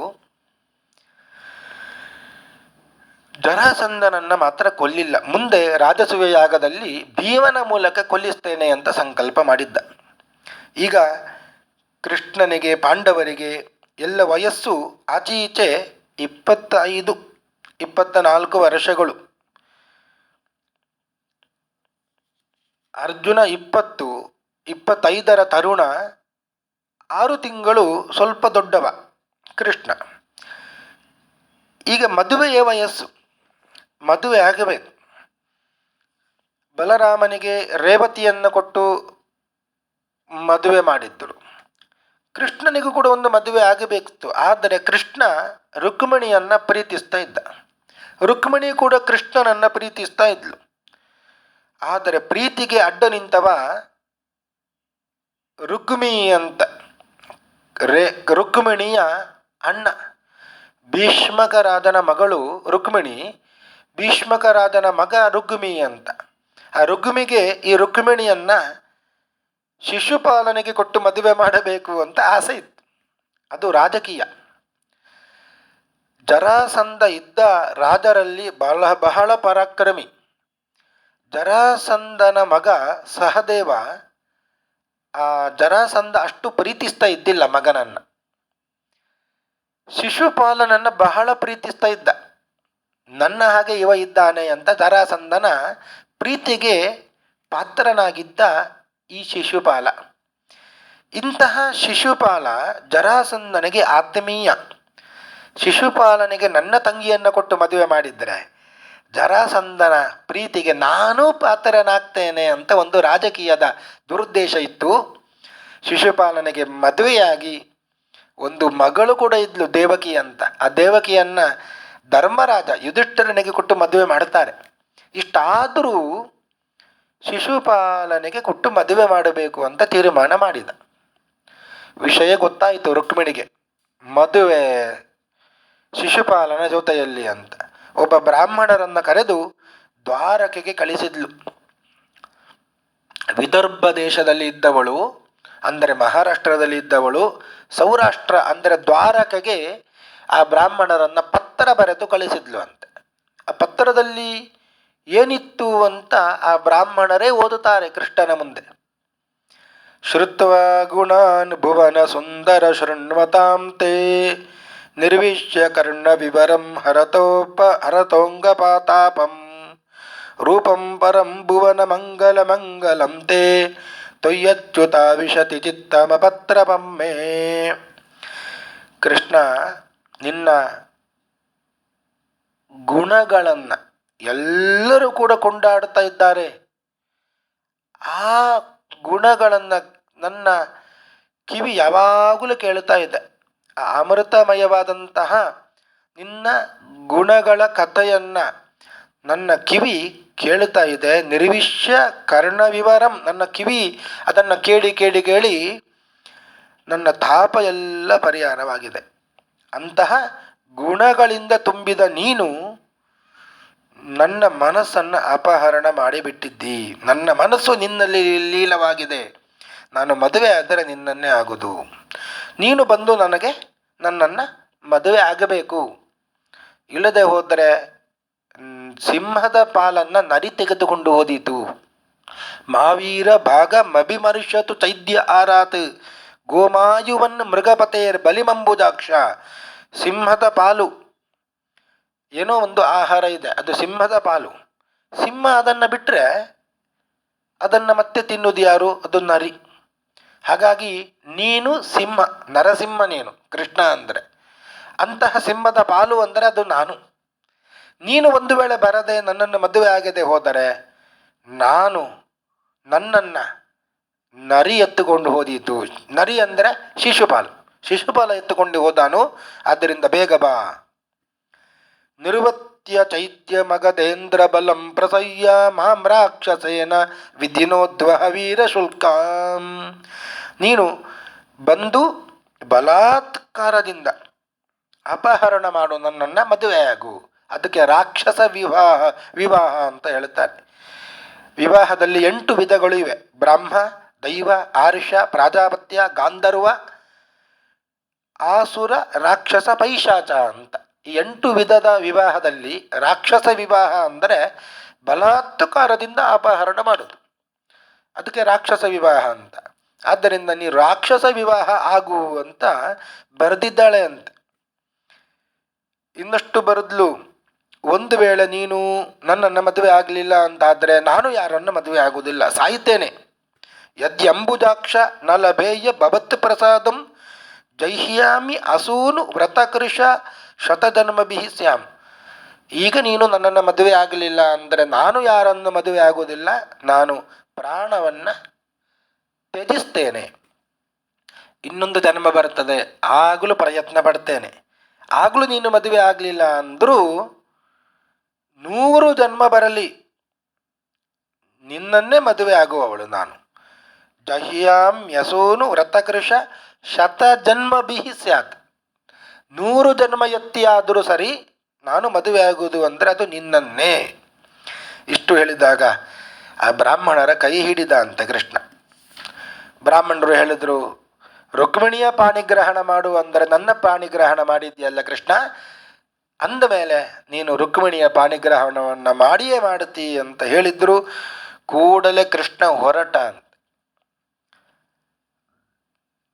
ಎಷ್ಟು ದೂರ ಇದೆ ಅಷ್ಟು ದೂರವನ್ನು ಒಂದೇ ರಾತ್ರಿಯಲ್ಲಿ ಕ್ರಮಿಸಿದ ಕೃಷ್ಣ ಹೋದಾಗ ಬಲರಾಮನು ಕೃಷ್ಣನ ಹಿಂದೆ ಹೋದ. ಯಾಕೆ ಇಷ್ಟು ಅವಸರವಾಗಿ ಕೃಷ್ಣ ಹೋಗ್ತಾ ಇದ್ದಾನೆ ಅಂತ. ಕೃಷ್ಣ ವಿದರ್ಭ ದೇಶಕ್ಕೆ ಬಂದಿದ್ದಾನೆ. ವಿದರ್ಭದಲ್ಲಿ ಇನ್ನೇನು ಕುಲದೇವಿಯ ಯಾತ್ರೆ ಪತ್ರದಲ್ಲಿ ಬರೆದು ಕಳಿಸಿದ್ಲು. ನಾಳೆ ಬೆಳಿಗ್ಗೆ ಇಂತಹ ಸಮಯದಲ್ಲಿ ಕುಲದೇವಿ ಯಾತ್ರೆ ಅಂದರೆ ಗೌರಿ ಪೂಜೆ ಇದೆ. ಆ ಗೌರಿ ಪೂಜೆಗೆ ನಾನು ಹೋಗ್ತೇನೆ, ಭವಾನಿ ಮಂದಿರಕ್ಕೆ ಬರ್ತೇನೆ, ನೀನು ಅಲ್ಲಿಗೆ ಬಾ ಅಂತ ಬರೆದು ಕಳಿಸಿದ್ದಾಳೆ. ಕೃಷ್ಣ ಅಲ್ಲಿಗೆ ಬಂದ. ಕೃಷ್ಣ ಬಂದಿದ್ದೇ ತಡ ಎಲ್ಲರೂ ನೋಡಲಿಕ್ಕೆ ಬಂದರಂತೆ ಕೃಷ್ಣನನ್ನು ಎಲ್ಲರೂ ನೋಡಿದ್ರು. ನೋಡಿ ಅವರು ಹೇಳಿದ್ದು ಏನು ಅಂದರೆ, ನಮ್ಮದು ಏನಾದರೂ ಪುಣ್ಯ ಇದ್ದರೆ ಈ ಪುಣ್ಯದಿಂದ ರುಕ್ಮಿಣಿ ನಮ್ಮ ಊರಿನ ಮಗಳು, ನಮ್ಮೆಲ್ಲರ ಮಗಳು ಅವಳು ಈ ಕೃಷ್ಣನನ್ನೇ ಮದುವೆ ಆಗಲಿ, ಸರಿಯಾದ ಜೋಡಿ ಅಂತ ಅಂದ್ರಂತೆ. ನಮ್ಮ ಪುಣ್ಯದಿಂದ ಇವರಿಬ್ಬರಿಗೆ ಮದುವೆ ಆಗಲಿ ಅಂತ ಅಂದುಕೊಂಡ್ರು. ರಾಮಾಯಣದಲ್ಲಿ ಯಾವ ರೀತಿಯಾಗಿ ಎಲ್ಲ ಊರಿನ ಜನರು ದೇವಸ್ಥಾನಕ್ಕೆ ಹೋಗಿ ಪ್ರಾರ್ಥನೆ ಮಾಡಿಕೊಳ್ಳುತ್ತಾ ಇದ್ದರು, ರಾಮನೇ ರಾಜನಾಗಲಿ ಅಂತ. ಹಾಗೆಯೇ ಈ ಗ್ರಾಮದ ಈ ಎಲ್ಲರೂ ಕೂಡ ಕೃಷ್ಣನೇ ರುಕ್ಮಿಣಿಗೆ ಸರಿಯಾದ ಪತಿ ಅಂತ ಅಂದುಕೊಳ್ಳುತ್ತಾ ಇದ್ದರು. ಗೌರಿ ಪೂಜೆ ಮುಗೀತು. ಗೌರಿ ಪೂಜೆ ಎಲ್ಲ ಮುಗೀತು. ಇನ್ನೇನು ಭವಾನಿ ಮಂದಿರದಿಂದ ಹೊರಗೆ ಬರಬೇಕು. ಎಲ್ಲರನ್ನು ಕೂಡ ನಿಲ್ಲಿಸಿದ್ದಾನೆ ಅಂತೆ. ದೊಡ್ಡ ಸೈನ್ಯವನ್ನು ನಿಲ್ಲಿಸಿದ್ದಾನೆ. ಶಿಶುಪಾಲ ಬಾಸಿಂಗವನ್ನು ಕಟ್ಟಿಕೊಂಡು ತಯಾರಾಗಿದ್ದಾನೆ. ನಾಂದಿ ಪುಣ್ಯಾಹವಾತನ ಎಲ್ಲ ಮುಗಿದಿದೆ. ಹಸೆಮಣೆ ಮೇಲೆ ಕೂತಿದ್ದಾನೆ. ಜರಾಸಂಧ, ದಂತವಕ್ರ, ವಿಡೂರಥ, ಸಾಲ್ವ, ಪೌಂಡ್ರಕ ವಾಸುದೇವ, ಶೃಗಾಲ ವಾಸುದೇವ ಇವರೆಲ್ಲರೂ ಇದ್ದಾರೆ. ಇವರೆಲ್ಲ ತೀರ್ಮಾನ ಮಾಡಿದ್ರಂತೆ, ಕೃಷ್ಣ ಬಂದರೆ ಕೃಷ್ಣನ ಜೊತೆ ಯುದ್ಧ, ಮದುವೆ ಆದರೆ ಮದುವೆ, ಎರಡಕ್ಕೂ ತಯಾರಾಗಿರಬೇಕು ಅಂತ. ಕೃಷ್ಣ ಬಂದ. ಇವಳ ಯಾತ್ರೆ ಮುಗಿತು. ಭವಾನಿ ಮಂದಿರದಿಂದ ಹೊರಗೆ ಬಂದಿದ್ದಾಳೆ. ಯಾರೆಲ್ಲ ಇದ್ದಾರೆ ಸೈನಿಕರು ಅಂತ ಈ ಭುವನ ಸುಂದರಿಯನ್ನು ನೋಡಿದಾಗ ಮೋಹಗೊಂಡ್ರು ಅಂತ. ಆ ಕ್ಷಣದಲ್ಲಿಯೇ ಕೃಷ್ಣ ಅವಳ ಕೈಯನ್ನು ಹಿಡಿದು ರಥದಲ್ಲಿ ಕೂಡಿಸಿದ. ಹೊರಟೇ ಹೋದ. ರಥ ವೇಗವಾಗಿ ಹೊರಟಿತು. ರುಕ್ಮಿ ನೋಡಿದ. ರುಕ್ಮಿ ಹಿಂಬಾಲಿಸಿಕೊಂಡು ಹೋದ. ಇನ್ನೇನು ಪ್ರವೇಶ ಮಾಡಬೇಕು ದ್ವಾರಕೆಗೆ. ಅಷ್ಟರಲ್ಲಿ ಕೃಷ್ಣ ಅವನನ್ನು ನೋಡಿ ರಥವನ್ನು ನಿಲ್ಲಿಸಿ ರುಕ್ಮಿಯ ಜುಟ್ಟನ್ನು ಹಿಡಿದು ಖಡ್ಗವನ್ನು ಎತ್ತಿದ ಅಂತ, ಕೊಲ್ಲುತ್ತೇನೆ ಅಂತ. ಪಾಪ ರುಕ್ಮಿಣಿ ಕಾಲಿಗೆ ಬಿದ್ದಿದ್ದಾಳೆ. ಕೃಷ್ಣ, ಕ್ಷಮಿಸು ಇವನನ್ನ ಅಂತ, ನನ್ನ ಅಣ್ಣ ಇವ, ಕ್ಷಮಿಸು ಅಂತ. ಹೇಗೂ ಜುಟ್ಟನ್ನು ಕೈಯಲ್ಲಿ ಹಿಡಿದಿದ್ದಾನೆ, ಖಡ್ಗ ಎತ್ತಿ ಆಗಿದೆ. ರುಕ್ಮಿಣಿ ಬೇಡಿಕೊಳ್ಳುತ್ತಾ ಇದ್ದಾಳೆ. ಜುಟ್ಟನ್ನು ಕತ್ತರಿಸಿದ ಅಂತ, ತಲೆ ಬೋಳಿಸಿದ. ದೊಡ್ಡ ಒಂದು ಅವಮಾನ ಆಯಿತು. ಕೃಷ್ಣ ಹೊರಟು ಹೋದ. ರುಕ್ಮಿ ಶಪಥ ಮಾಡಿದ, ಕೃಷ್ಣನನ್ನು ಸಂಹಾರ ಮಾಡದೆ, ನನ್ನ ತಂಗಿಯನ್ನು ಕರೆಕೊಂಡು ಬರದೆ ನಾನು ಇನ್ನು ವಿದರ್ಭವನ್ನು ಪ್ರವೇಶ ಮಾಡುವುದಿಲ್ಲ ಅಂತ. ಈ ಕಡೆ ಕೋಲಾಹಲ ಎಬ್ಬಿತು, ಕೃಷ್ಣ ಅಪಹರಣ ಮಾಡಿದ್ದಾನೆ ಅಂತ. ಬಾಸಿಂಗ ಕಟ್ಟಿಕೊಂಡಂತಹ ಶಿಶುಪಾಲ ಪೆಚ್ಚು ಮುಖದಿಂದ ಅಳುತ್ತಾ ಕೂತ ಅಂತ. ಜರಾಸಂಧ ಬಂದು ಸಮಾಧಾನ ಪಡಿಸ್ತಾ ಇದ್ದಾನೆ. ಕೆಲವೊಮ್ಮೆ ಹೀಗೆ ಆಗ್ತದೆ, 18 ಬಾರಿ ಯುದ್ಧವನ್ನು ಮಾಡಿದ್ದೇನೆ ನಾನು, ನನ್ನಂಥವನಿಗೆ ಕೃಷ್ಣನನ್ನು ಸೋಲಿಸಲಿಕ್ಕೆ ಆಗಲಿಲ್ಲ, ಇನ್ನು ನಿನ್ನ ಪರಿಸ್ಥಿತಿ ಏನು ಅಂತ ಸಮಾಧಾನ ಪಟ್ಟುಕೋ, ಮುಂದೆ ನೋಡೋಣ, ಪ್ರಯತ್ನ ಮಾಡೋಣ ಅಂತ ಜರಾಸಂಧ ಸಮಾಧಾನ ಪಡಿಸ್ತಾ ಇದ್ದಾನೆ. ದ್ವಾರಕೆಯಲ್ಲಿ ಎಲ್ಲರೂ ಸೇರಿದ್ರು. ರುಕ್ಮಿಣಿಯನ್ನು ಕೃಷ್ಣ ಕರ್ಕೊಂಡು ಬಂದಿದ್ದಾನೆ. ಕೆಲವಷ್ಟು ಜನ ದ್ವಾರಕೆಯವರು ರುಕ್ಮಿಣಿಯ ಪಕ್ಷ ಅಂತ ವಹಿಸಿಕೊಂಡ್ರು. ಕೆಲವರೆಲ್ಲ ಕೃಷ್ಣನ ಪಕ್ಷ ಅಂತ ವಹಿಸಿಕೊಂಡ್ರು. ಯಾಕೆ ಅಂದರೆ ರುಕ್ಮಿಣಿ ಒಬ್ಬಳೇ ಬಂದಿದ್ದಾಳೆ, ಕನ್ಯಾದಾನ ಮಾಡಿ ಕೊಡುವವರು ಬೇಕು. ಕೆಲವರೆಲ್ಲ ರುಕ್ಮಿಣಿಯ ಪಕ್ಷ ಅಂತ. ಅವರಲ್ಲಿಯೇ ಮಾತುಕತೆ ಪ್ರಾರಂಭ ಆಯಿತು. ನಮ್ಮ ಕನ್ಯೆಯನ್ನು ಕೃಷ್ಣನಿಗೆ ಕೊಟ್ಟು ಮದುವೆ ಮಾಡಬೇಕಾದರೆ ಕೆಲವೊಂದು ನಿಬಂಧನೆಗಳು ಇವೆ. ಏನು ಅಂದರೆ, ನಮ್ಮ ಕನ್ಯೆಗೆ ರುಕ್ಮಿಣಿಗೆ ಯಾವ ಕಷ್ಟದ ಕೆಲಸ ಕೊಡಬಾರದು, ಬಾವಿಯಿಂದ ನೀರನ್ನು ಸೇದುವ ಕೆಲಸ ಎಲ್ಲ ಕೊಡಬಾರದು. ಹಾಗೆಯೇ ಕೆಲಸ ಎಲ್ಲ ಬಹಳಷ್ಟು ಹೇಳಬಾರದು. ತವರು ಮನೆಗೆ ಬರಬೇಕು ಅಂತ ಮನಸ್ಸಾದಾಗ ಬೇಗ ಕಳಿಸಿಕೊಡಬೇಕು. ಇದೆಲ್ಲವನ್ನು ಕೂಡ ಹೇಳಿದ್ರು. ಇಷ್ಟೆಲ್ಲ ನಮ್ಮ ನಿಯಮಗಳಿವೆ. ಈ ನಿಯಮಕ್ಕೆ ನೀವು ಬದ್ಧರಾದರೆ ನಾವು ನಮ್ಮ ಕನ್ಯೆಯನ್ನು ರುಕ್ಮಿಣಿಯನ್ನು ಕೃಷ್ಣನಿಗೆ ಕೊಡ್ತೇವೆ. ಕೃಷ್ಣನ ಕಡೆಯವರೆಲ್ಲ ಹೇಳಿದ್ರು ಅಂತ, ನಿಮ್ಮ ರುಕ್ಮಿಣಿಯನ್ನು ನಮಗೆ ಕೊಡಿ, ಕೃಷ್ಣನಿಗೆ ಕೊಟ್ಟು ಮದುವೆ ಮಾಡಿ, ಏನು ತೊಂದರೆ ಇಲ್ಲ, ಅವಳಿಗೆ ಯಾವ ಭಾರವಾದ ಕೆಲಸ ಕೂಡ ಕೊಡುವುದಿಲ್ಲ. ಸಣ್ಣ ಮನೆ ಇರುವುದು ಕೃಷ್ಣನದ್ದು. ಮೇಲುಗಡೆ ಒಂದು 7 ಮನೆ, ಕೆಳಗಡೆ ಒಂದು 7 ಮಹಡಿ, ಇಷ್ಟೇ ಇರುವಂಥದ್ದು. ಕೆಳಗಡೆ ಮತ್ತು ಮೇಲೆ ಒಟ್ಟು ಸೇರಿ 14 ಲೋಕಗಳು. ಇಡೀ ಬ್ರಹ್ಮಾಂಡವೇ ಅದು ಕೃಷ್ಣನ ಮನೆ. ಆ ಬ್ರಹ್ಮಾಂಡದಲ್ಲಿ ಈ 14 ಅಂತಸ್ತುಗಳು ಇವೆ, ಅಷ್ಟೇ ಇರುವಂಥದ್ದು. ಕೆಲಸ ಕಾರ್ಯಗಳೆಲ್ಲ ಅವಳಿಗೆ ವಹಿಸುವುದಿಲ್ಲ ಕೃಷ್ಣ. ಯಾಕೆ ಬ್ರಹ್ಮಾದಿ ಎಲ್ಲ ದೇವತೆಗಳಿದ್ದಾರೆ ಕೆಲಸ ಮಾಡಲಿಕ್ಕೆ. ಯಾವ ಭಾರವಾದ ಕೆಲಸ ಕೂಡ ನಿಮ್ಮ ರುಕ್ಮಿಣಿಗೆ ನಾವು ಕೊಡುವುದಿಲ್ಲ. ಮತ್ತೆ ದಕ್ಷಿಣೆ ಅಂತೂ ಬೇಡವೇ ಬೇಡ. ನಮ್ಮ ಕೃಷ್ಣ ದಕ್ಷಿಣೆಯನ್ನು ವರದಕ್ಷಿಣೆಯನ್ನು ತೆಗೆದುಕೊಳ್ಳುವವ ಅಲ್ಲ. ಕೇವಲ ರುಕ್ಮಿಣಿಯ ಕಡೆಗಣ್ಣ ಕುಡಿ ನೋಟ ಮಾತ್ರ ಸಾಕು ಕೃಷ್ಣನಿಗೆ. ಅಷ್ಟು ಆದರೆ ಸಾಕು. ಮತ್ತು ಯಾವ ದಕ್ಷಿಣೆಯೂ ಕೂಡ ಕೃಷ್ಣ ಅಪೇಕ್ಷಿಸುವುದಿಲ್ಲ. ತವರ ಮನೆಗೆ ಹೋಗ್ತೇನೆ ಅಂತ ಹೇಳಿದಾಗ ಕೃಷ್ಣ ಕಳಿಸಿಕೊಡ್ತಾನೆ, ಏನು ತೊಂದರೆ ಇಲ್ಲ. ಭಕ್ತರೇ ಮತ್ತೆ ಕೃಷ್ಣನ ಬಳಿ ಕಳಿಸ್ತಾರೆ. ರುಕ್ಮಿಣಿ ಅಂದರೆ ಯಾರು? ಅದು ಲಕ್ಷ್ಮಿ. ಲಕ್ಷ್ಮಿ ಸಂಪತ್ತು ಬಂದಾಗ ಸಂಪತ್ತನ್ನು ಭಕ್ತರೆಲ್ಲ ಏನು ಮಾಡ್ತಾರೆ? ದೇವರ ಕಾರ್ಯಕ್ಕೆ ವಿನಿಯೋಗ ಮಾಡ್ತಾರೆ. ತವರು ಮನೆ ಕಳಿಸಿದ್ರೂ ಹೆಚ್ಚು ದಿವಸ ಅಲ್ಲಿ ಇರುವುದಿಲ್ಲ. ಗಂಡನ ಬಳಿಗೆ ಆ ಲಕ್ಷ್ಮಿ ರುಕ್ಮಿಣಿ ಬರ್ತಾಳೆ. ಹೀಗೆ ಎಲ್ಲ ಕೆಲಸವನ್ನು ಕೂಡ ಅವರ ಸೇವಕರೇ ಮಾಡ್ತಾರೆ. ಹಣ್ಣಿನ ರಸ ಕುಡಿಬೇಕು ಅಂತಾದರೆ ಇಕ್ಷು ಸಮುದ್ರವೇ ಇದೆ. ಹಾಲನ್ನು ಕರೆಯುವ ಪ್ರಸಂಗವೇ ಇಲ್ಲ, ಕ್ಷೀರ ಸಮುದ್ರವೇ ಇದೆ. ಹಾಲನ್ನು ಕಾಯಿಸಿ ಹೆಪ್ಪಾಕಬೇಕಾದ ಪ್ರಸಂಗವೂ ಇಲ್ಲ, ದಧಿ ಸಮುದ್ರ, ಮೊಸರಿನ ಸಮುದ್ರವೇ ಇದೆ. ಉಪ್ಪು ಕೂಡ ಬೇಕಾದಷ್ಟು ಸಿಗ್ತದೆ, ಉಪ್ಪಿನ ಸಮುದ್ರವೂ ಕೂಡ ಇದೆ. ಆದ್ದರಿಂದ ಯಾವ ಭಾರವಾದ ಕೆಲಸ, ಕಷ್ಟವಾದ ಕೆಲಸ, ಆಯಾಸದ ಕೆಲಸ ಕೊಡುವುದಿಲ್ಲ. ಬೇಕಾದರೆ ನೀವು ನಿಮ್ಮ ಮಗಳನ್ನು ನಮಗೆ ಕೊಡಬಹುದು ಅಂತ ಎಲ್ಲ ಮಾತುಕತೆ ಆಯಿತು. ಮೂಲ ಮಾಧವ ಅಂತ ಊರಲ್ಲಿ ಸೇರಿದ್ದಾರೆ. ಅಲ್ಲಿ ಒಂದು ವೇದಿಕೆಯಲ್ಲಿ ಅಂತಃಪಟವನ್ನು ಇಟ್ಟುಕೊಂಡು ಕೃಷ್ಣನು ಮಾಲೆಯನ್ನು ಇಟ್ಟುಕೊಂಡಿದ್ದಾನೆ, ರುಕ್ಮಿಣಿಯು ಮಾಲೆಯನ್ನು ಇಟ್ಟುಕೊಂಡಿದ್ದಾರೆ, ಮಂಗಲಾಷ್ಟಕವನ್ನು ಹೇಳಿಕೊಂಡಿದ್ದಾರೆ. ತದೇವ ಲಗ್ನಂ ಸುದಿನಂ ತದೇವ ತಾರಾಬಲಂ ಚಂದ್ರಬಲಂ ತದೇವ ವಿದ್ಯಾಬಲಂ ದೈವಬಲಂ ತದೇವ ಲಕ್ಷ್ಮೀಪತೆ ತೆಂಗುರಿಯುಗಂ ಸ್ಮರಾಮಿ ಅಂತ ಅಂತಃಪಟವನ್ನು ಸರಿಸಿ ಎಲ್ಲರೂ ಕೂಡ ಕೃಷ್ಣ ಮತ್ತು ರುಕ್ಮಿಣಿಗೆ ಅಕ್ಷತ ಕಾಳನ್ನು ಹಾಕಿದ್ದಾರೆ. ಇಬ್ಬರು ಪರಸ್ಪರ ಹಾರವನ್ನು ಹಾಕಿಕೊಂಡರು. ಅಲ್ಲಿಗೆ ಕೃಷ್ಣ ಮತ್ತು ರುಕ್ಮಿಣಿಯರ ವಿವಾಹ ಸಮಾರಂಭ ಜರುಗಿತು.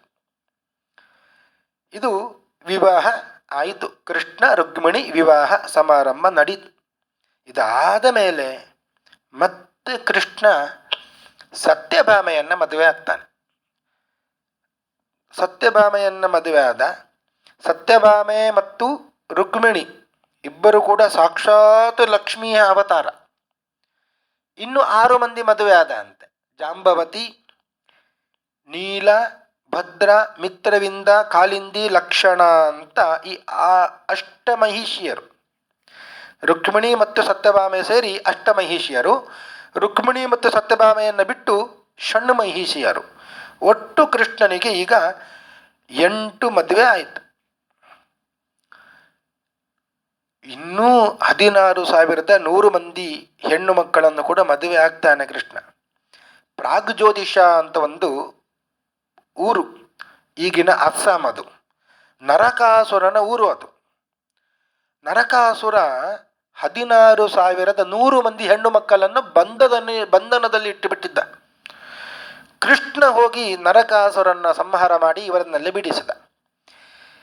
ಇವರೆಲ್ಲ ಕೃಷ್ಣನಿಗೆ ನಮಸ್ಕಾರ ಮಾಡಿ ಹೇಳ್ತಾ ಇದ್ದಾರೆ, ಕೃಷ್ಣ ನಮ್ಮನ್ನು ನೀನೇ ಮದುವೆ ಆಗಬೇಕು. ಎಷ್ಟೋ ವರ್ಷಗಳವರೆಗೆ ನಾವೆಲ್ಲ ನರಕಾಸುರನ ಆಶ್ರಯದಲ್ಲಿ ಇದ್ದೆವು. ಈಗ ನಮ್ಮನ್ನು ನೀನು ಬಿಡಿಸಿದ್ದಿ, ನಮ್ಮನ್ನು ಮದುವೆ ಆಗುವವರು ಯಾರು? ಎಲ್ಲರೂ ಕೂಡ ಸಂಶಯವನ್ನು ಪಡ್ತಾರೆ. ನೀನಾದರೆ ಸರ್ವಜ್ಞ, ನಿನಗೆ ಎಲ್ಲ ಗೊತ್ತಿದೆ ನಾವು ಎಷ್ಟು ಪರಿಶುದ್ಧರು ಅಂತ. ನೀನೇ ನಮ್ಮನ್ನು ಮದುವೆ ಆಗಬೇಕು ಅಂತ ಒತ್ತಾಯ ಮಾಡಿದಾಗ ಕೃಷ್ಣ ಅವರನ್ನೆಲ್ಲ ಮದುವೆ ಆದ ಅಂತ. 16,100 ಮಂದಿ ಹೆಣ್ಣು ಮಕ್ಕಳನ್ನು ಮದುವೆ ಆದ. ಅಲ್ಲಿಗೆ ಇವರು 8, ಅವರು 16,100. 16,108 ಮಂದಿ ಕೃಷ್ಣನಿಗೆ ಪತ್ನಿಯರು. ನರಕಾಸುರನ ಸಂಹಾರ ಮಾಡಿ ಅವನ ಮಗ ಭಗದತ್ತ, ಅವನಿಗೆ ಅಧಿಕಾರವನ್ನು ಕೃಷ್ಣ ಕೊಟ್ಟ ಅಂತ. ತಾನು ಅಲ್ಲಿ ಕೂತಿಲ್ಲ, ಎಲ್ಲಿಯೂ ಕೂಡ ತಾನು ಅಧಿಕಾರದ ಆಸೆಯಿಂದ ಹೋರಾಡಿದವ ಅಲ್ಲ ಕೃಷ್ಣ. ಅವರವರಿಗೆ ಸೇರಬೇಕಾದ ಸಂಪತ್ತನ್ನು ಅವರವರಿಗೆ ಕೊಟ್ಟು ಬಿಟ್ಟ. ಹೀಗೆ 16,108 ಮಂದಿ ಪತ್ನಿಯರನ್ನು ಕೃಷ್ಣ ಎಲ್ಲಿ ಬೀದಿಗೆ ಹಾಕ್ತಾನೋ ಅಂತ ಪರೀಕ್ಷೆ ಮಾಡುವ ಸಲುವಾಗಿ ನಾರದರು ಬಂದರು ಅಂತೆ. ಇವನ ಸಂಸಾರ ಹೇಗಿದೆ? ಇಷ್ಟು ಮಂದಿ ಪತ್ನಿಯರಿದ್ದಾರೆ, ಎಲ್ಲರನ್ನು ಕೂಡ ಬೀದಿಗೆ ಹಾಕಿದ್ದನೋ ನೋಡೋಣ ಅಂತ ನಾರದರು ಬಂದರು. ಅವರೆಲ್ಲರಿಗೂ ಕೂಡ ಒಂದೊಂದು ಮನೆಯನ್ನು ಮಾಡಿಕೊಟ್ಟಿದ್ದ ಅಂತೆ ಕೃಷ್ಣ. ಒಂದೊಂದು ಮನೆಯನ್ನು ಒಬ್ಬೊಬ್ಬರಿಗೆ ಮಾಡಿ ಗೃಹಸ್ಥ ಧರ್ಮವನ್ನು ಪಾಲನೆ ಮಾಡಿದ್ದ ಕೃಷ್ಣ. ಒಂದು ಮನೆಗೆ ಪ್ರವೇಶ ಮಾಡಿದ್ದರು ನಾರದರು. ಅಲ್ಲಿ ಕೃಷ್ಣ ಕೂತುಕೊಂಡಿದ್ದಾನೆ. ಅವನ ಮಡದಿ ಚಾಮರ ಬೀಸ್ತಾ ಇದ್ದಾಳೆ ಅಂತೆ. ಸರಿಯಾಗಿದೆ ಅಂತ ಹೇಳಿ ಇನ್ನೊಂದು ಮನೆಗೆ ಹೋದರು. ಇನ್ನೊಂದು ಮನೆಗೆ ಹೋದಾಗ ಉದ್ಧವನ ಜೊತೆಯಲ್ಲಿ ಪಗಡೆ ಆಡುತ್ತಾ ಇದ್ದಾನೆ ಕೃಷ್ಣ. ಇನ್ನೊಂದು ಮನೆಗೆ ಹೋದಾಗ ಅಲ್ಲಿ ಒಂದು ಯಜ್ಞ ನಡೀತಾ ಇದೆ ಅಂತೆ. ತನ್ನ ಪತ್ನಿಯ ಜೊತೆಯಲ್ಲಿ ಪುರೋಹಿತರು ಯಜ್ಞವನ್ನು ಮಾಡ್ತಾ ಇದ್ದಾರೆ. ಇನ್ನೊಂದು ಮನೆಗೆ ಹೋದಾಗ ಅಲ್ಲಿ ಅತಿಥಿಗಳೆಲ್ಲ ಬಂದಿದ್ದಾರೆ. ಅವರಿಗೆ ಕೃಷ್ಣನೇ ಸ್ವತಃ ಬಡಿಸ್ತಾ ಇದ್ದಾನೆ. ಹೆಂಡತಿ ಅಡಿಗೆ ಮಾಡ್ತಾ ಇದ್ಲು, ತಾನು ಬಡಿಸ್ತಾ ಇದ್ದ. ಇನ್ನೊಂದು ಮನೆಗೆ ಹೋದಾಗ ಕೃಷ್ಣನೇ ಮಗುವಿಗೆ ಸ್ನಾನ ಮಾಡಿಸ್ತಾ ಇದ್ದಾನೆ ಅಂತ. ಇನ್ನೊಂದು ಮನೆಗೆ ಹೋದರೂ ರಾಜಕೀಯ ಮಂತ್ರಾಲೋಚನೆ ನಡೀತಾ ಇದೆ ಅಂತ. ನಾರದರಿಗೆ ಸಾಕಾಯಿತು ಅಂತ. ಇನ್ನು ಸಾಕು, ಕೃಷ್ಣನ ಈ ಗೃಹಸ್ಥ ಧರ್ಮ ಪರಿಪಾಲನೆ ಸ್ವಲ್ಪವೂ ತಪ್ಪಿಲ್ಲದೆ ನಡೀತಾ ಇದೆ ಅಂತ ಹೇಳಿ ನಾರದರು ಬಂದಲ್ಲಿಂದಲ ಎಲ್ಲಿಂದ ಬಂದಿದ್ದರು ಅಲ್ಲಿಗೆ ಹೊರಟು ಬಿಟ್ರು ಅಂತ. ಈ ರೀತಿಯಾಗಿ ಕೃಷ್ಣ ಸಂಸಾರವನ್ನು ಮಾಡಿದ. ಒಬ್ಬೊಬ್ಬರಲ್ಲಿಯೂ ಕೂಡ 10 ಮಂದಿ ಗಂಡು ಮಕ್ಕಳು, 1 ಹೆಣ್ಣು ಮಕ್ಕಳು ಅಂತ ಹೇಳಿ ಮಕ್ಕಳನ್ನು ಪಡೆದ. ಇಚ್ಛಾ ಮಾತ್ರಂ ಪ್ರಭೋ ಸೃಷ್ಟಿ. ಇಚ್ಛೆ ಬಂದಾಗ ಸೃಷ್ಟಿ ಮಾಡುವ ಸಾಮರ್ಥ್ಯ ಭಗವಂತನಿಗೆ, ಕೃಷ್ಣನಿಗೆ ಇರುವಾಗ ಈ ರೀತಿಯಾಗಿ ಸರಿಯಾದ ಲೆಕ್ಕದಲ್ಲಿ ಮಕ್ಕಳನ್ನು ಪಡೆದಿದ್ದಾನೆ ಅಂತೆ. 16,100 ಮಂದಿ ಮಕ್ಕಳ ಪತ್ನಿಯರಲ್ಲಿಯೂ ಕೂಡ ಇಷ್ಟು ಮಕ್ಕಳನ್ನು ಪಡೆದ. ಅದಕ್ಕೆ ಹೆಸರು ನಾರಾಯಣೀ ಸೈನ್ಯ ಅಂತ ಆಯಿತು. ಈ ನಾರಾಯಣೀ ಸೈನ್ಯವನ್ನು ಕೃಷ್ಣ ಮತ್ತೆ ಮುಂದೆ ದುರ್ಯೋಧನನಿಗೆ ಕೊಡ್ತಾನೆ. ಅರ್ಜುನನಿಗೆ ತನ್ನನ್ನೇ ತಾನು ಕೊಟ್ಟ. ಅರ್ಜುನ ಕೇಳಿದ್ದು ನನಗೆ ಕೃಷ್ಣ ಇರಲಿ ಅಂತ. ದುರ್ಯೋಧನ ನನಗೆ ಸೈನ್ಯ ಬೇಕು ಅಂತ ಕೇಳಿದ. ಈ ರೀತಿಯಾಗಿ ಇಬ್ಬರಿಗೂ ಕೂಡ ಕೃಷ್ಣ ಪಾಲು ಮಾಡಿಕೊಟ್ಟ. ಕೃಷ್ಣ ರಾಜಸೂಯ ಯಾಗದಲ್ಲಿ ಕೃಷ್ಣನಿಗೆ ಅಗ್ರ ಪೂಜೆ ಮಾಡಬೇಕು ಅಂತ ಭೀಷ್ಮರು ಸೂಚನೆ ಮಾಡಿದಾಗ ಶಿಶುಪಾಲ ಗಲಾಟೆ ಮಾಡಿದವ. ಅದು ಹೇಗೆ ಸಾಧ್ಯ? ಕೃಷ್ಣ ಗೋಪಾಲಕ, ಅವನಿಗೆ ಯಾವ ಆಡಳಿತವೂ ಕೂಡ ಇಲ್ಲ, ಯಾವ ರಾಜ್ಯವೂ ಕೂಡ ಇಲ್ಲ. ಅವನಿಗೆ ಸಿಂಹಾಸನವನ್ನು ಏರಿದವ ಅವ ಅಲ್ಲ. ಅವನಿಗೆ ಯಾಕೆ ಅಗ್ರ ಪೂಜೆ ಅಂತ ಗಲಾಟೆ ಮಾಡಿದ. 100 ತಪ್ಪು ಮಾಡುವ ತನಕ ಕೃಷ್ಣ ಸುಮ್ಮನಿದ್ದ. ಅವನ 100 ತಪ್ಪು ಆಯಿತು. 100 ತಪ್ಪು ಆದ ಮೇಲೆ ಅವನನ್ನು ಚಕ್ರವನ್ನು ಪ್ರಯೋಗಿಸಿ ಅವನನ್ನು ಕೊಂದ. ಶಿಶುಪಾಲನನ್ನು ಕೊಂದ. ಶಿಶುಪಾಲನ ಒಟ್ಟಿಗೆ ದಂತವಕ್ರ ಅಂತ ಇದ್ದ, ಅವನನ್ನು ಕೂಡ ಕೊಂದ. ಅವರಿಬ್ಬರೂ ಕೂಡ ಜಯವಿಜಯರು, ವೈಕುಂಠದಲ್ಲಿ ದ್ವಾರಪಾಲಕರು, ಅಲ್ಲಿಗೆ ಹೋಗಿ ಸೇರಿದ್ದರು. ಜರಾಯುಜಯ ಯಾಗವನ್ನು ಮಾಡುವ ಮುಂಚಿತವಾಗಿಯೇ ಜರಾಸಂಧನನ್ನು ಸಂಹಾರ ಮಾಡಿದ್ದರು. ಭೀಮನನ್ನು ಕರ್ಕೊಂಡು ಹೋದ ಕೃಷ್ಣ, ಜರಾಸಂಧನನ್ನು ಕೊಲ್ಲಬೇಕು ಅಂತ. ಬರೀ ಭೀಮ ಮಾತ್ರ ಬಂದಿದ್ದಲ್ಲ, ಅರ್ಜುನನನ್ನು ಕೂಡ ಕರ್ಕೊಂಡು ಹೋದ. ಜರಾಸಂಧನ ಮುಂದೆ ನಿಂತು ಹೇಳಿದ, ನಾನಿದ್ದೇನೆ, ಭೀಮ ಇದ್ದಾನೆ, ಅರ್ಜುನ ಇದ್ದಾನೆ, ನಿನಗೆ ಯಾರು ಬೇಕು ಆರಿಸಿಕೋ. ಜರಾಸಂಧ ಕೃಷ್ಣನನ್ನು ಕಂಡವ. 18 ಬಾರಿ ಯುದ್ಧದಲ್ಲಿ ಸೋತು ಹೋದವ. ಕೃಷ್ಣನನ್ನು ನೋಡಿ ಹೇಳಿದ, ಕೃಷ್ಣ ಅವ ಗೋಪಾಲಕ, ಗೋವುಗಳನ್ನು ಕಾಯುವವ, ನನಗೆ ಯುದ್ಧಕ್ಕೆ ಸರಿಯಾದವನಲ್ಲ ಅಂತ ಹೇಳಿದ. ಅರ್ಜುನನ್ನ ನೋಡಿದ, ಇವ ಬಾಲಕ ಅಂತ ಹೇಳಿದ. ಭೀಮ ಅವನು ಸರಿಯಾದವ ನನಗೆ ಅಂತ ಯುದ್ಧ ಆಯಿತು. ಗದಾ ಯುದ್ಧ. ಪರಸ್ಪರ ಯುದ್ಧದಲ್ಲಿ ಜರಾಸಂಧನನ್ನು ಭೀಮಸೇನ ಸಂಹಾರ ಮಾಡಿದ. ಕೃಷ್ಣ ಭೀಮನನ್ನು ಮಾತ್ರ ಕರ್ಕೊಂಡು ಹೋಗಬಹುದಿತ್ತು, ಅರ್ಜುನನನ್ನು ಕೂಡ ಕರ್ಕೊಂಡು ಹೋದ. ಯಾಕೆ ಅಂದರೆ ಅರ್ಜುನನಿಗೆ ಒಂದು ಗರ್ವ ಇತ್ತು ಅಂತ, ಮದ, ನನ್ನಂತಹ ಪರಾಕ್ರಮಿ ಯಾರಿದ್ದಾರೆ ಅಂತ. ಆದ್ದರಿಂದ ಜರಾಸಂಧನ ಮುಂದೆ ಅವಮಾನ ಆಗುವಂತೆ ಮಾಡಿದ. ಅರ್ಜುನನನ್ನ ಜರಾಸಂಧ ಹೇಳಿದ್ದೇನು, ಇವ ಬಾಲಕ, ಇವ ನನಗೆ ಸರಿಯಾದವನಲ್ಲ ಅಂತ. ಈ ರೀತಿಯಾಗಿ ಅವಮಾನ ಮಾಡಿಸಿದ. ಆದ್ದರಿಂದ ಆ ಮದ ಏನಿತ್ತು ಅದು ಪರಿಹಾರ ಆಯಿತು. ಹೀಗೆ ಕೃಷ್ಣ ಬಂದ ಕಾರ್ಯ ಏನು ಅಂದರೆ ಭೂಭಾರ ಹರಣಾಯತ.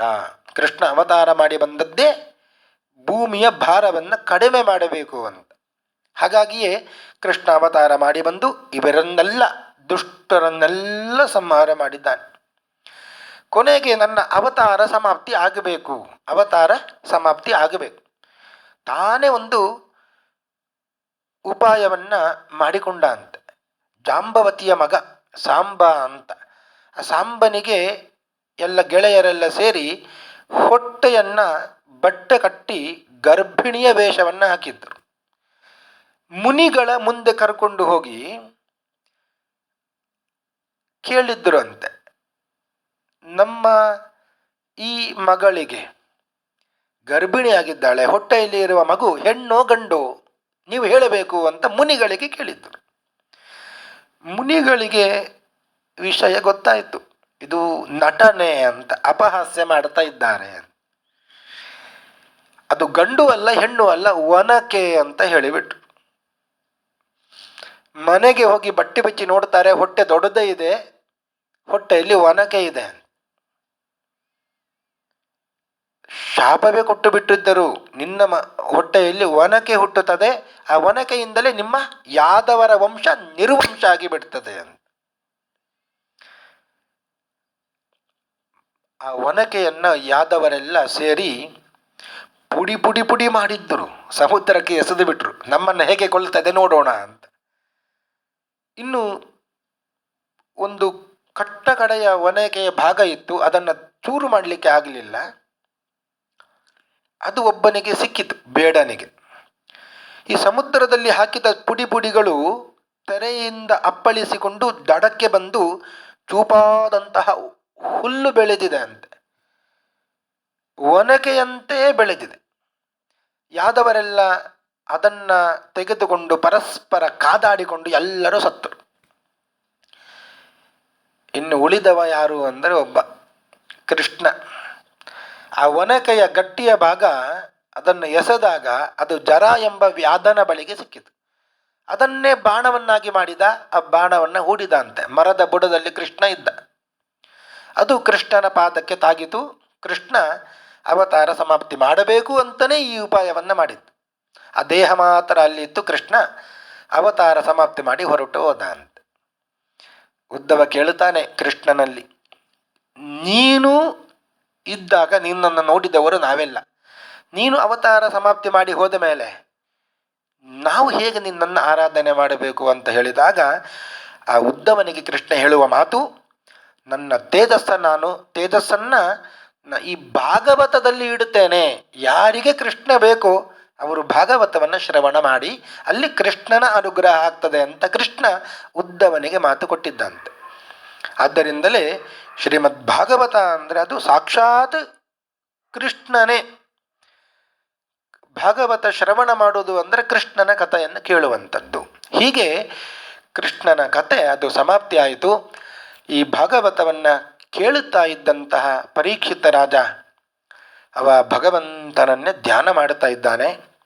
ತಕ್ಷಕ ಎಂಬ ಸರ್ಪ ಬಂದು ಹಣ್ಣಿನ ರೂಪದಲ್ಲಿ ಹುಳುವಿನ ರೂಪದಲ್ಲಿ ಬಂದು ಸೇರಿ ಕಚ್ಚಿತು. ಕಚ್ಚುವ ಮುಂಚಿತವಾಗಿಯೇ ಅವ ವೈಕುಂಠಕ್ಕೆ ಹೋಗಿದ್ದಂತೆ. ಎಲ್ಲ ದೇವತೆಗಳು ಪುಷ್ಪಾರ್ಚನೆಯನ್ನು ಮಾಡಿ ಪುಷ್ಪಕ ವಿಮಾನವನ್ನು ತೆಗೆದುಕೊಂಡು ಬಂದು ಅದರಲ್ಲಿ ಅವನನ್ನು ಕುಳ್ಳಿರಿಸಿ ವೈಕುಂಠಕ್ಕೆ ಕರ್ಕೊಂಡು ಹೋಗಿದ್ದಾರೆ. ಈ ಭಾಗವತ ಎಂಬುವಂಥದ್ದು ಸಾಮಾನ್ಯ ಅಲ್ಲ.